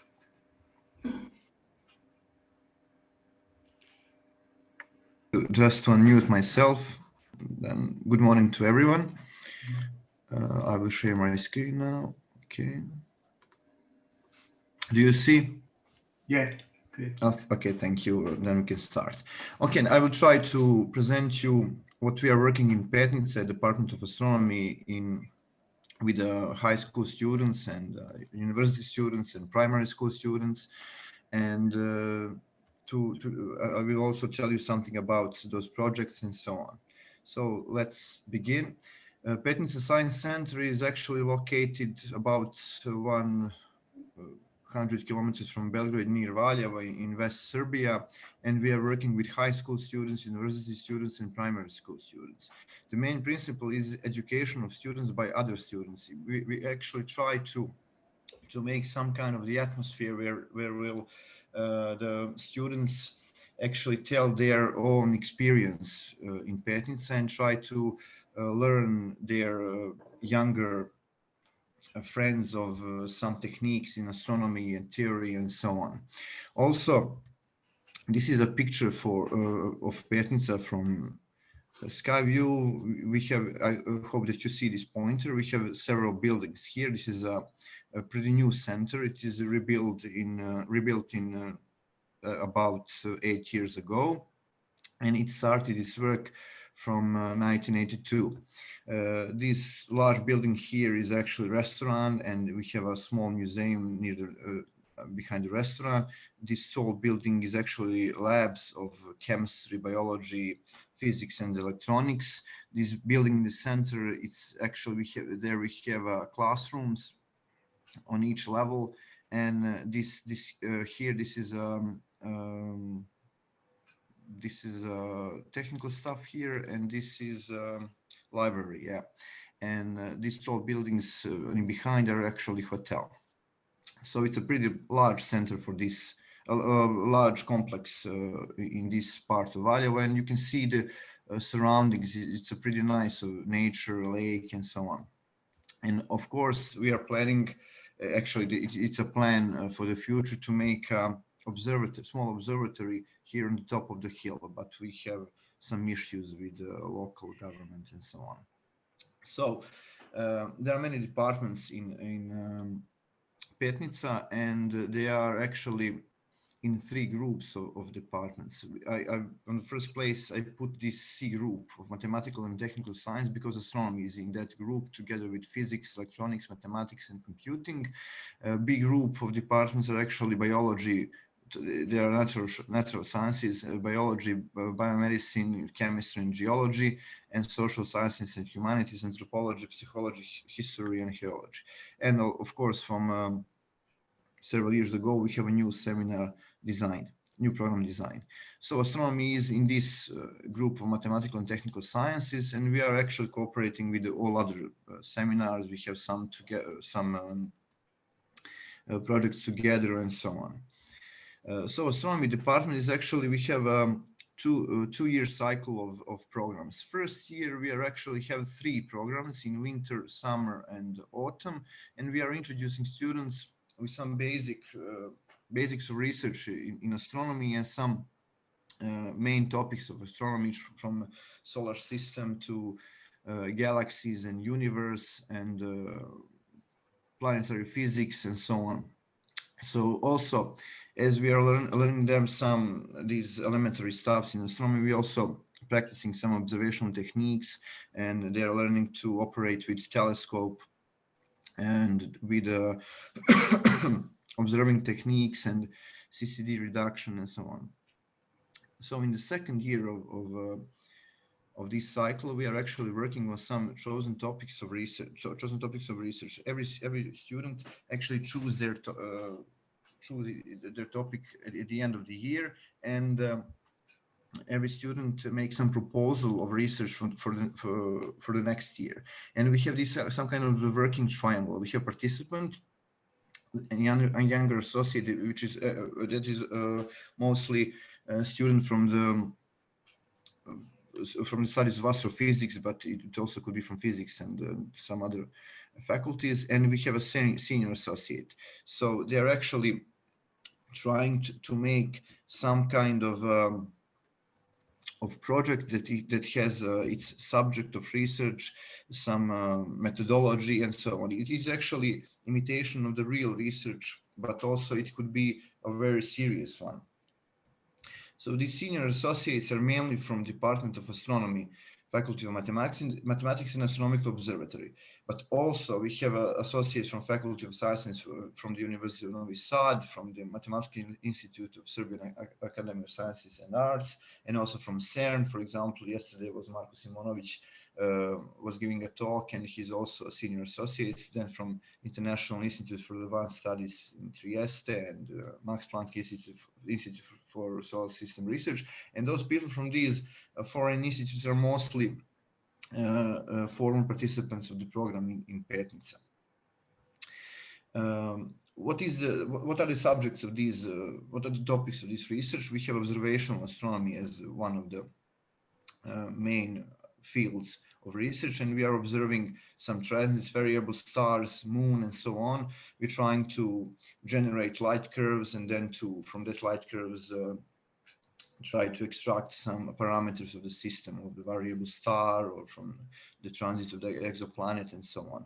Also, we have n-body simulations. We are doing their solar system dynamics, galaxy mergers, flybys. We try to match some results from the simulation with observed structures on the sky, in the sky, and so on. So we're also working on the radiative transfer. Many our participants are actually working on solving equation of radiative transfer, and last several years we are also working on planet habitability and astrobiology, trying to make some models of habitability zones and so on. Then compact objects, and we are also working with some kind of those are advanced topics with some models of dark matter like axions and so on. So it's a pretty advanced topics for high school student, but there are always some students that are very motivated and want to work on that topics like axions and some others, and their projects are very successful for now. And also at the end of this 2-year cycle, we have a conference, a step into science, where all participants from Petnica, about 200 of them or less, present their work to other students and associates. And after that, they are actually prepare their prepare their papers in proceedings of the conference, which called Petničke sveske. And it is a very nice collection of student works, and but it's in Serbian, so we didn't present any of them. After those 2-year cycle, they are actually passed through this kind of learning, which is in the first place very similar with learning in school. They actually have some topics to learn and to reproduce, and after that they are in the battle with some problems in research, and they actually try to solve some problems that for which they don't have a solution on the end of the book. So it's actually simulating of the research process. And of course, we have some programs for students. It's Petnice Summer Institute. Every summer we make some international school for mostly undergraduate and graduate students. And that schools are organized by senior associates at the department. We have several topics like cosmology, particle physics, astrophysics, and so on. And this year we didn't have this school because of the situation in the world and borders and so on. So it will continue, I hope so, next year. It was planned to be general relativity this year. Last year was astrophysics and astroparticle physics, and you can see more information on this site.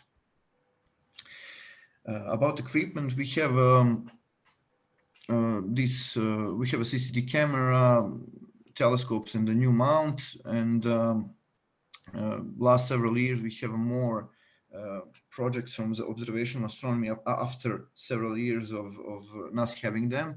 And of course, we are in cooperation with the Astronomical Station of Vidojevica, which is a part of Astronomical Observatory of Belgrade, and several projects are done actually there with using their telescope, Milankovic, with 1.4 meter of the mirror, diameter of the mirror.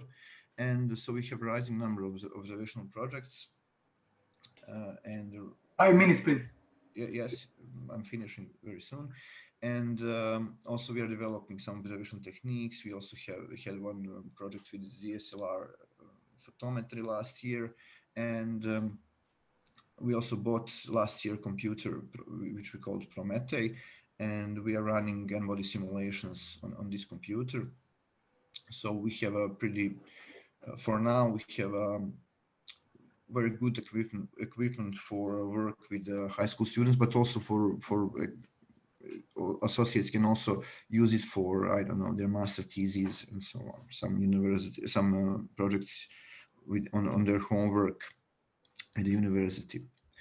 And this year we had mostly online seminars. This is from the summer with older group. So they are Astronomy 2 actually, from a group that are working on their projects. And we had discussions and lectures during this online seminar, which lasts almost 2 weeks.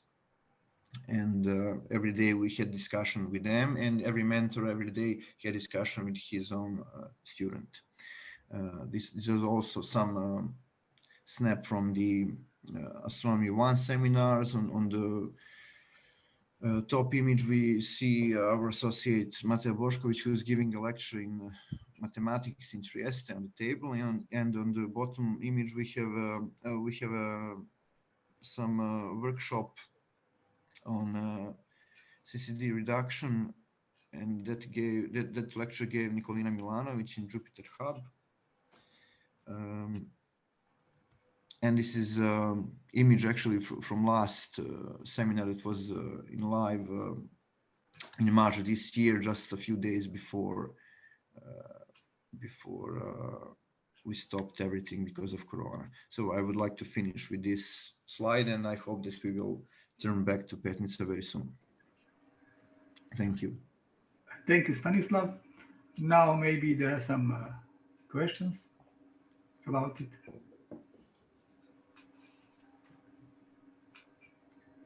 If not, just to say that Petnica look really nice nowadays.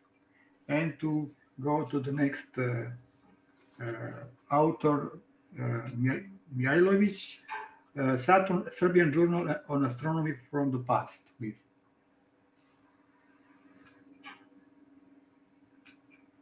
Žarko, you can start. All right, I'm here. So, okay, share screen. Now we have a presentation, right?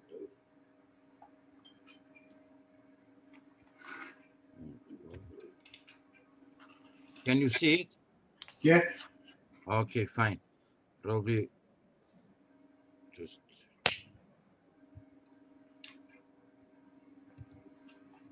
probably now it's better, right? Okay, good. Yeah, okay.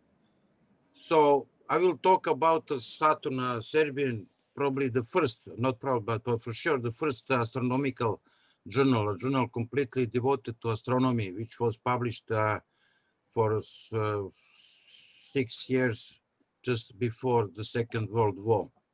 This is joint work with Professor Nadezhda Pejovic, who really initiated the project of digitization of this journal. So here is what I'm talking, what I will be giving the talk, just the foundation and the abstract and so on. Okay, first go to the foundation, how this journal was established. So the publication, as you can see here, was started in 1935 as a message of a new founded society, Yugoslavian Astronomical Society, founded in Belgrade a year before. That was society really changed several times its name. And after the Second World War, I would say that they found some data that in fact it was also called the Ruđer Bošković Society. It's interesting because after the Second World War, we really have a society, Ruđer Bošković, in Belgrade. The founder of the journal was Đorđe Nikolić. He was a very pro-Yugoslav oriented Serbian science historian. He got his PhD degree in astronomy in France, even if he didn't work professionally in astronomy. There were several doctors of astronomy before Second World War who were not who were just ordinary teachers in gymnasiums and secondary schools. So he is known for his paper, Ruđer Bošković. Even today, you can find some papers like that one of Martoccia and Marcioni, which mentioned his work. Interestingly, this journal was supported financially by Hypothecary Bank in Belgrade. This journal was a really semi-professional journal because there were not only published ordinary, popular papers, but also some professional papers, as you will see in some examples.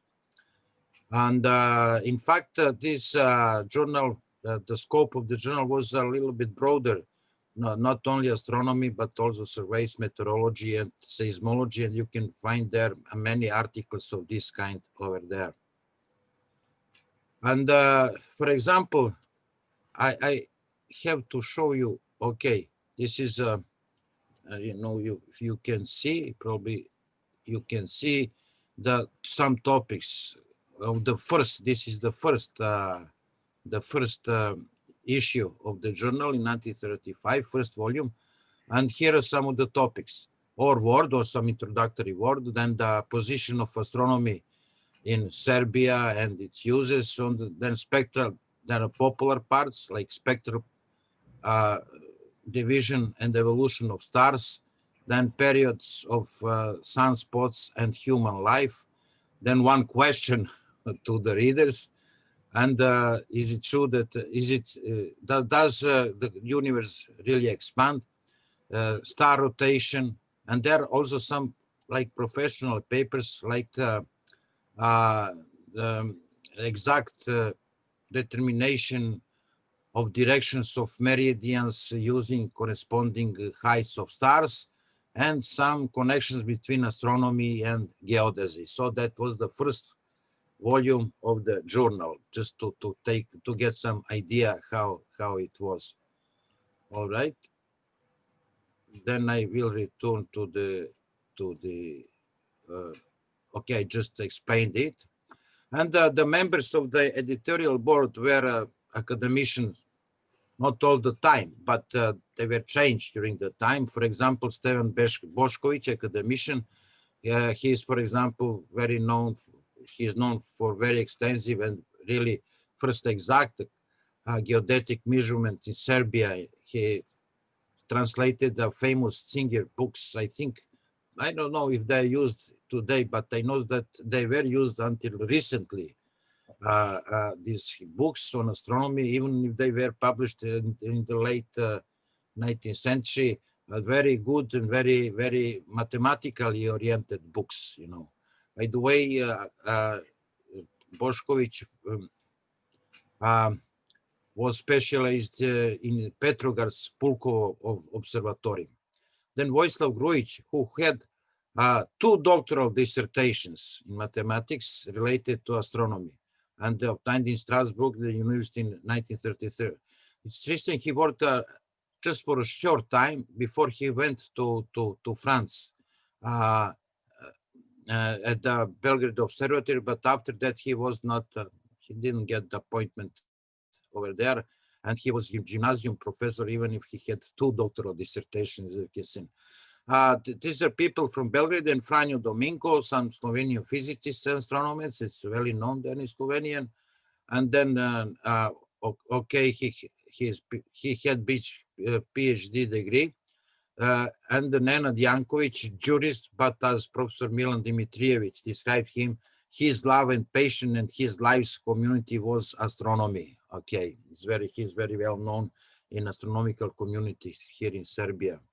So as you can see, this editorial board is really representative and very, I would say, could in a way describe what really was this journal, this first astronomical Serbian journal. Articles were published in Cyrillic and Latin, reflecting in this way both variants of Serbo-Croatian that time, following pro-Yugoslav attitude of the founder of the journal, George Nikolic. Slovenian authors, for example, published it in Slovenian, but some of the leading Yugoslavian astronomers and physicists published it there. For example, famous Milutin Milanković, Stjepan Mohorović. He was the son of Mohorović, famous seismologist. I think his name is Andrej Mohorović, and Slovenian Lavo Čermelj. What to say? Articles are very interesting, and browsing the journal is very interesting, and to read even today. As I explained, besides them, there were some also articles of some also famous world astronomers like William de Sitter, Arthur Eddington, and Albert Einstein. I will show you a little bit later. Just go to browse a little bit through the journal, but before that, I would like to say, mainly due to initiative Professor Nadezhda Pejević, the journal, all 72 volumes, about 2,100 pages, were digitized during the spring and summer this year, and they're deposited in the virtual library in the Faculty of Mathematics in Belgrade, and are free for use them. You can go there, as I can show you, and read this very interesting journal. Here some details who was printing, but I must say that most of the journal was really digitized, I would say, due to the private initiative. First of all, Professor Nadezhda Pejević, then I must mention myself, okay? And even we financed the project. I would say 3/5 of the projects were financed by privately, by our funds, and the 2/5, okay, it's the 3/6, 1/2, okay? And 2 or 1/3 by the National Library, and the rest of them, 2 books, they're finished by the Faculty of Mathematics in Belgrade. And here are some people who were really mentioned. That doesn't mean much to you, but I have to mention the name of these people who did that. Okay, so now I really finished my presentation. I would like to switch to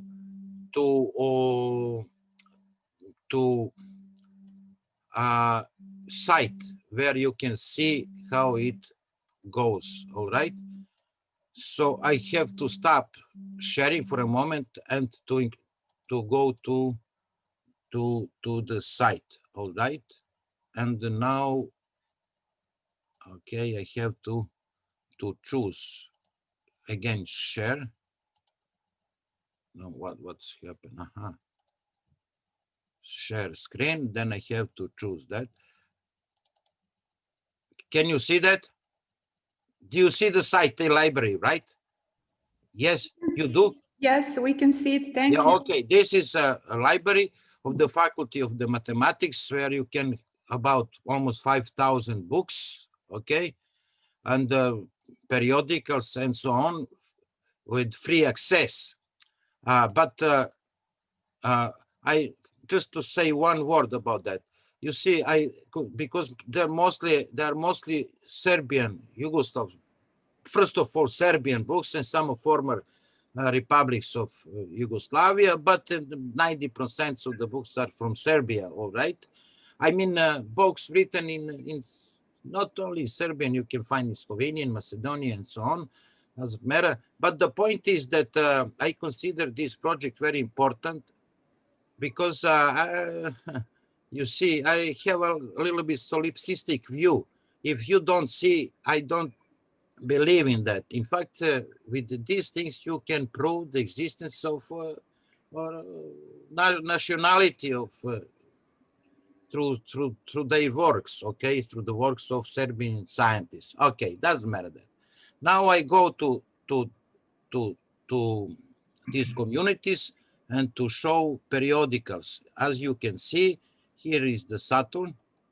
All right, here is the Saturn, all 6 volumes, so you can go there and freely browse. They're large and I don't want to download them, but you can try them. It's very, very interesting. Probably if I would have time, I don't know how much time I have to show you some very interesting, even for today, and how it was modern at that time, that journal. All right. And I want to mention also another journal, which is, this is Vasiona, all right? And as you can see, we already did completely privately 17 years of the Vasiona. And because here is the most of the people who are working, professional astronomers who are editors of this journal, to help this, to finish, we will finish about 25 years until the end of 75, okay? But I asked them to finish the rest of it, to find funds, and I can help them how to put them. But the digitation, it costs money, you know. We paid it by ourselves. Professor Nada pays the most of it for all of these volumes. So I asked you to help to finish, to have all Vasion, because it is continuation of the Saturn. All right, that would be almost all. If I would have time, I don't know how much time do I have? 7 minutes. 10 minutes. 7. Okay. I can try to browse a little bit through the journal, but again, I have to stop share, and then I have to choose another share. Okay, share again. It's strange thing. Stop, begin, you know. That's it. Okay.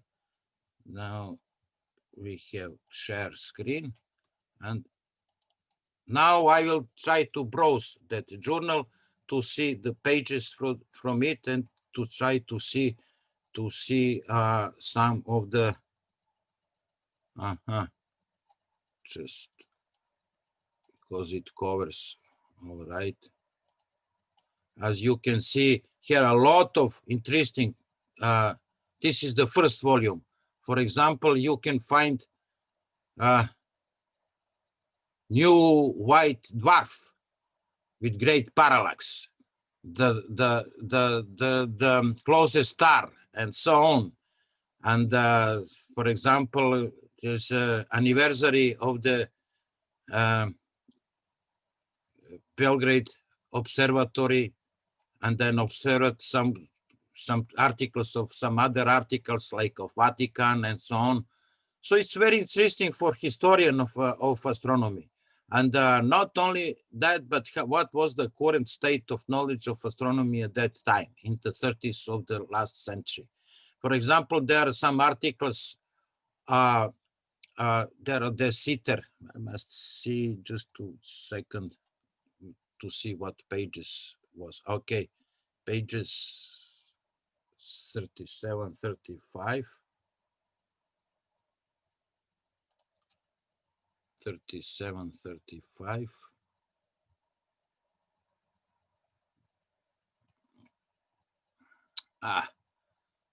Okay, I just show you. So the best way to do that, not to show you the concrete material, it's really complicated, you know.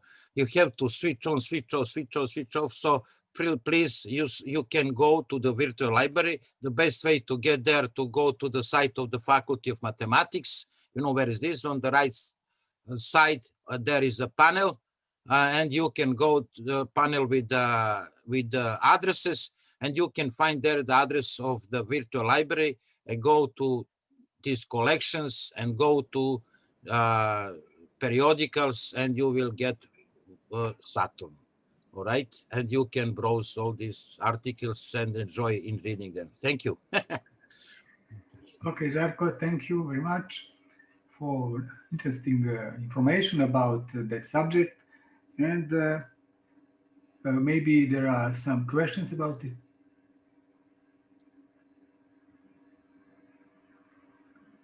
If not, now we are going to present this fellow and the presentation radio watching the Draconics from 2005, 2015, please. Up to now, these authors didn't appear. Yeah. So we can actually ask Alexandra Bajic if she can share the presentation, because Distrello and nobody from this work are here. So just if Alexandra can share her presentation. Can you hear me? Yes, we can hear you, and we can. Yes, and we can see your presentation. You can start it in presenter mode.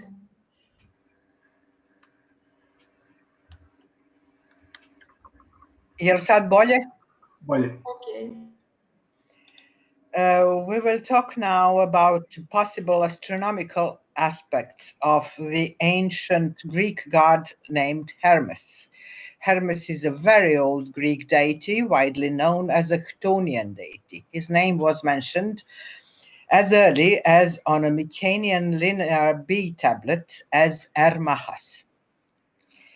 This deity has various roles. He is psychopompous. He leads the souls of the dead to the underworld. He is the protector of flocks, messenger of gods, protector of merchants, protector of thieves.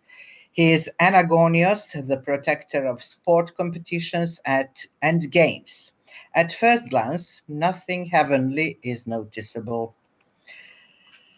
Visual representations of Hermes on ancient Greek vases or sculptures show him in a specific way, with adorned with some attributes. The older ones show Hermes as a mature man with beard.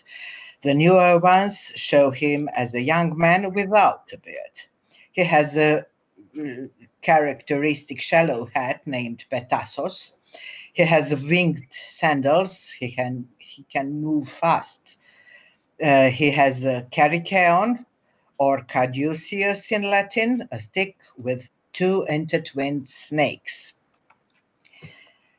Homeric hymn of Hermes from the 8th century BC gives his mythological biography. He is the son of Zeus and Maia, one of Pleiades, the daughter of Atlas. He was born in a cave on the Mount Kylene at the dawn of the fourth day of the month. At noon of the same day, he made a lyre of turtle shell and animal horns. Then he invented a fire stick and was the first one to start a fire with it. In the afternoon, he stole Apollo's cattle, and in the evening, he was caught in his theft. He persuaded Apollo to forgive him for his theft and gave him his lyre. Apollo gave him another gift, a golden stick with 3 branches. For now, we know about 2 sticks in Hermes' hand, the fire stick and the golden stick, the gift of Apollo. Mythical sources do not say who gave Hermes his carycaon, his famous attribute, so it can be surmised that it is a combination of his 2 sticks. We know that poisonous snake is a known symbol of fire, so these 2 intertwined snakes on carycaon could be the symbol of the fire stick on the golden stick. So these sticks of Hermes brought us the first association with a gnomon, a stick stabbed into the ground, a very old astronomical tool. Ancient writers refer to the myth that the lyre made by Hermes was ascended to the sky to become the constellation of the same name, Lyra. That was another connection of the god with the sky. The same constellation is tied to the mythology of Apollo, but also to Heracles and Hermes, as he is its author. But it isn't all, there's more. Hermes has a special title. He is a cryophorus, the one who carries or brings a ram. Ram is also a constellation, a very important one.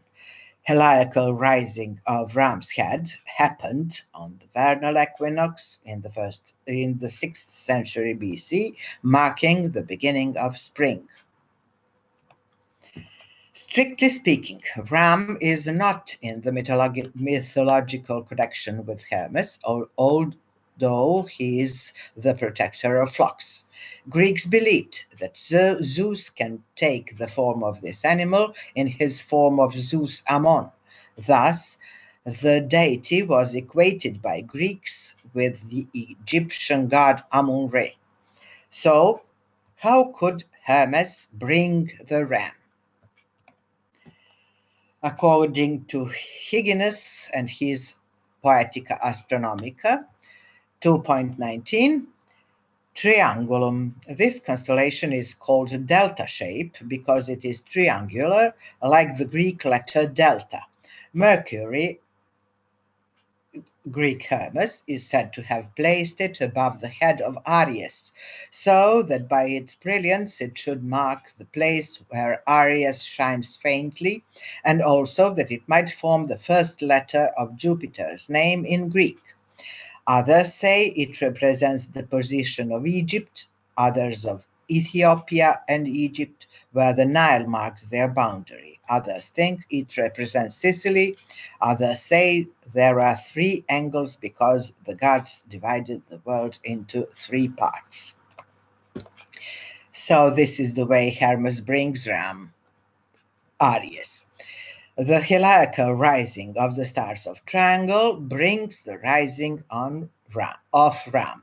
It seems that the vernal equinox had a special role in the cult of Hermes.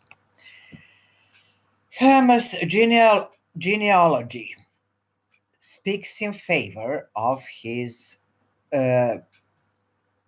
cosmological role. His father arranged the sky, his mother is a star. According to Pausanias' description of Greece, 9.20.3, there is near Tanagra in Boeotia, Mount Kerykeios, the reputed birthplace of Hermes, and also a place called Polos. Here they say that Atlas, the grandfather of Hermes, sat and meditated deeply upon hell, Hades, and heaven, Uranus, as Homer says of him. Daughter of baneful Atlas, who knows the depths of every sea, while he himself holds up or guards the tall pillars which keep apart earth and heaven. According to Sudas, about Prometheus, according to Judges of the Judeans, Prometheus first discovered scholarly philosophy, and Epimetheus, who discovered music, and Atlas, who interpreted astronomy, on account of which they say he holds up the heavens. Atlas had worked out the science of astrology to a degree surpassing others, and had ingeniously discovered the spherical arrangement of the stars, and for that reason was generally believed to be bearing the entire firmament upon his shoulders. According to Diodorus Siculus, Library of History, 426-2, the word polos meant an axis or pivot in Greek and is cognate with the English pole. It also means cylinder, cylindrical cap, or crown. Actually, it is the central point, pin, or shaft on which a mechanism turns or oscillates. It can also be understood as a gnomon because the stick stabbed into the ground casts its shadow, and the shadow turns around it. Now, let's follow our first association, the possible connection of Hermes with gnomons. There are numerous statues of the deity in a special form, Hermai, pillar-shaped statues with marked phalluses. You see, these are archaic statues dated back to the 6th century BC. Hermes is shown with a beard as a mature man, and the shape of these statues are very convenient, and the statue could easily have the function of a gnomon. This leads to another idea, that Hermes has a new competence. He could be the divine personification of this astronomical tool. According to Diogenes Laertius' Lives of Eminent Philosophers, 2.1, the introduction of this instrument to the Greeks is attributed to Anaximander from Miletus, 6th century BC, a disciple of Thales who lived and worked in Miletus. Although there are indications that this invention came to ancient Greece a few centuries earlier. 6th century BC marks the end of archaic Greece and the beginning of classical Greece. When we talk about the temples of Hermes, and if we are interested in the 6th century BC, none of these temples is preserved now, none even archaeologically identified, but the locations are known. We have to say that there are smaller shrines dedicated to Hermes everywhere in Greece, in the sanctuaries of other gods, but the temple where he is the main deity are rare, especially preserved temples. According to Pausanias' description of Greece, 8.14.10, of the gods, the people of Phaneus in Arcadia worship most Hermes, in whose honor they celebrate the games called Hermaia. They have also a temple of Hermes and a stone image made by an Athenian, Euchair, the son of Eubulides. Behind the temple it is the grave of Myrtilus. The Greeks say that he was the son of Hermes and that he served as a charioteer to Oenomaus. Book 8, point 30.6, near the marketplace of Megalopolis in Arcadia, I found a temple of Hermes Akakeisios in ruins, with nothing remaining except a turquoise of stone. Another book of description of Greece, book 8, chapter 17. The highest mountain in Arcadia is Kylene, on the top of which is a dilapidated temple of Hermes, Kylenius. It is clear that Kylenos, the son of Elatos, gave the mountain its name and the god its surname. In days of old, men made wooden images named Xoana. So far, I have been able to discover from the following trees: ebony, cypress, cedar, oak, yew, lotus. But the image of Hermes Kylenius is made of none of these, but of juniper wood. Its height, I conjecture, is about 8 feet. So we know for now from Pausanias that there were 3 main temples of Hermes, one in Phaneus, the other in Megalopolis, and the third one at the top of the Mount Kylene. None of them is, as I have already said, none of these is archaeologically identified. But we know the location of these. In Phaneus, there is an archaeological site, and you can see on this image of Google Earth. This is the archaeological site of Phaneus, and its geographical coordinates are presented here.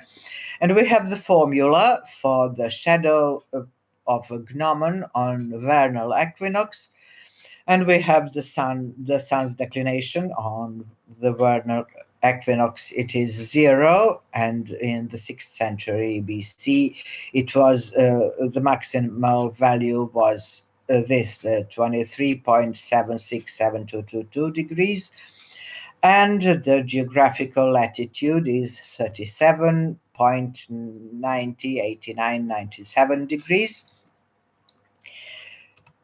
So we can calculate the gnomon shadow, but it is much easier to use Stellarium, the astronomical software, which will give us the sun's declination, the apparent altitude of the sun, and the gnomonic factor, the relationship, the ratio of gnomon and its shadow. For the winter solstice, it is 1.85, and the finding is not so significant.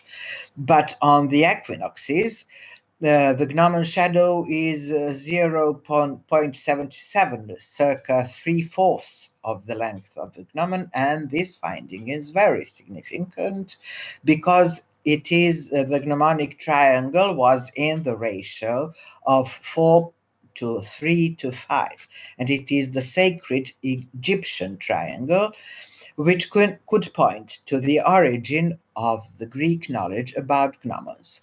For summer solstice, the shadow of gnomon in Phaneus would be 0.25. It is exactly 1/4 of the length of the gnomon, and this finding is also significant. So we can conclude that gnomons had their role in the temple of Phaneus because the place is chosen by its geographical latitude. Phaneus is located at the foot of Mount Kylene, and the eastern horizon is very high. Its height is unknown to us, so we cannot use horizon astronomy here.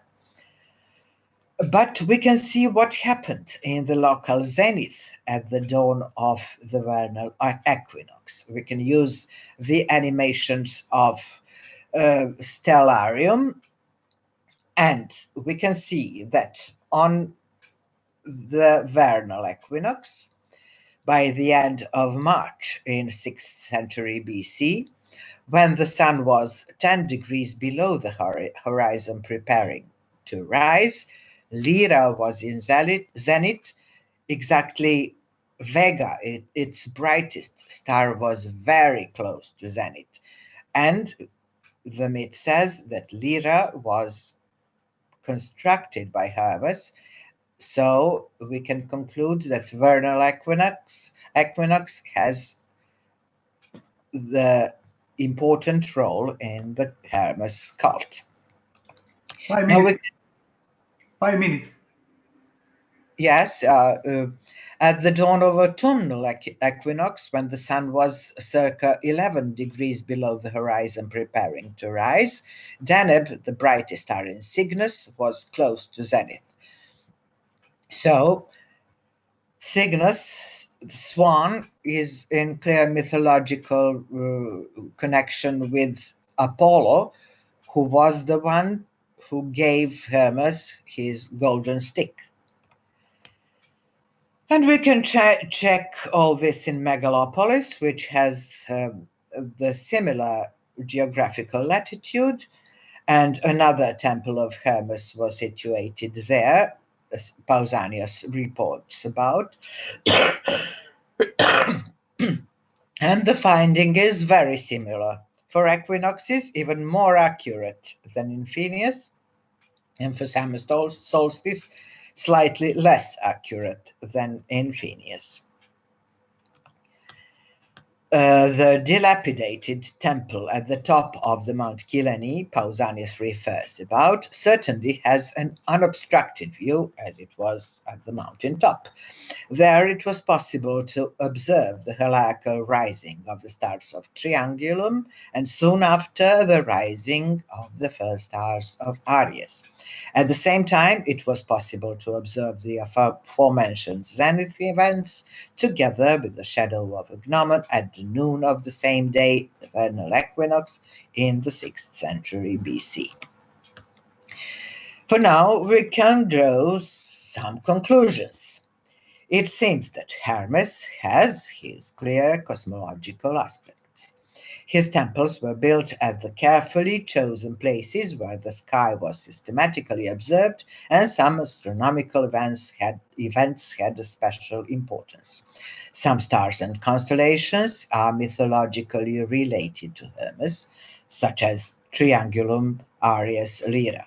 Even Hermes' genealogy is celestial. His father arranged the sky. His mother was the divine personification of a star in Pleiades, and his maternal grandfather was credited to be the first astronomer and astrologer.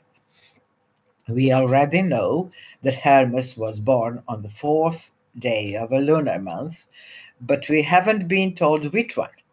With all we have seen so far, we would opt for the first lunar month after the vernal equinox. Gnomons had a remarkable role in Hermes temples. The presence of sacred Egyptian gnomonic triangle at the geographical latitude of the main Hermes temples could point to the origin of the Greek knowledge on the use of this ancient astronomical tool. Hermes was depicted on the numerous statues called Hermai, which were in the form of pillars, a shape very suitable, so these statues could be easily imagined as gnomons. This could explain their presence either by the roads, or in the marketplaces, or even around the temples of the other gods. It is good to know what time of a day it is and what time of a year it is. It is also good to know where the true north is. A gnomon can reveal all these data, so Hermes could be the divine personification of a gnomon. Greek calendars were of lunar solar type. Now it seems that the course of a solar year was carefully monitored using stellar calendar together with gnomons. Lunar phases are the most easily observable celestial events. When a priest announces that a festival, Hermaia, is to be held during the 4th day of the new moon, everybody knows when to come to the temple. Thanks for your attention. Thank you for this very interesting presentation. And now maybe there are some questions about it.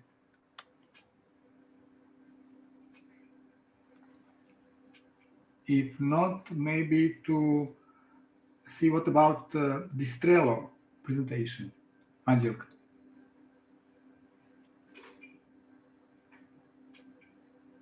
As far as we can see, they are not presented here. So actually, it is 10 minutes until the next session.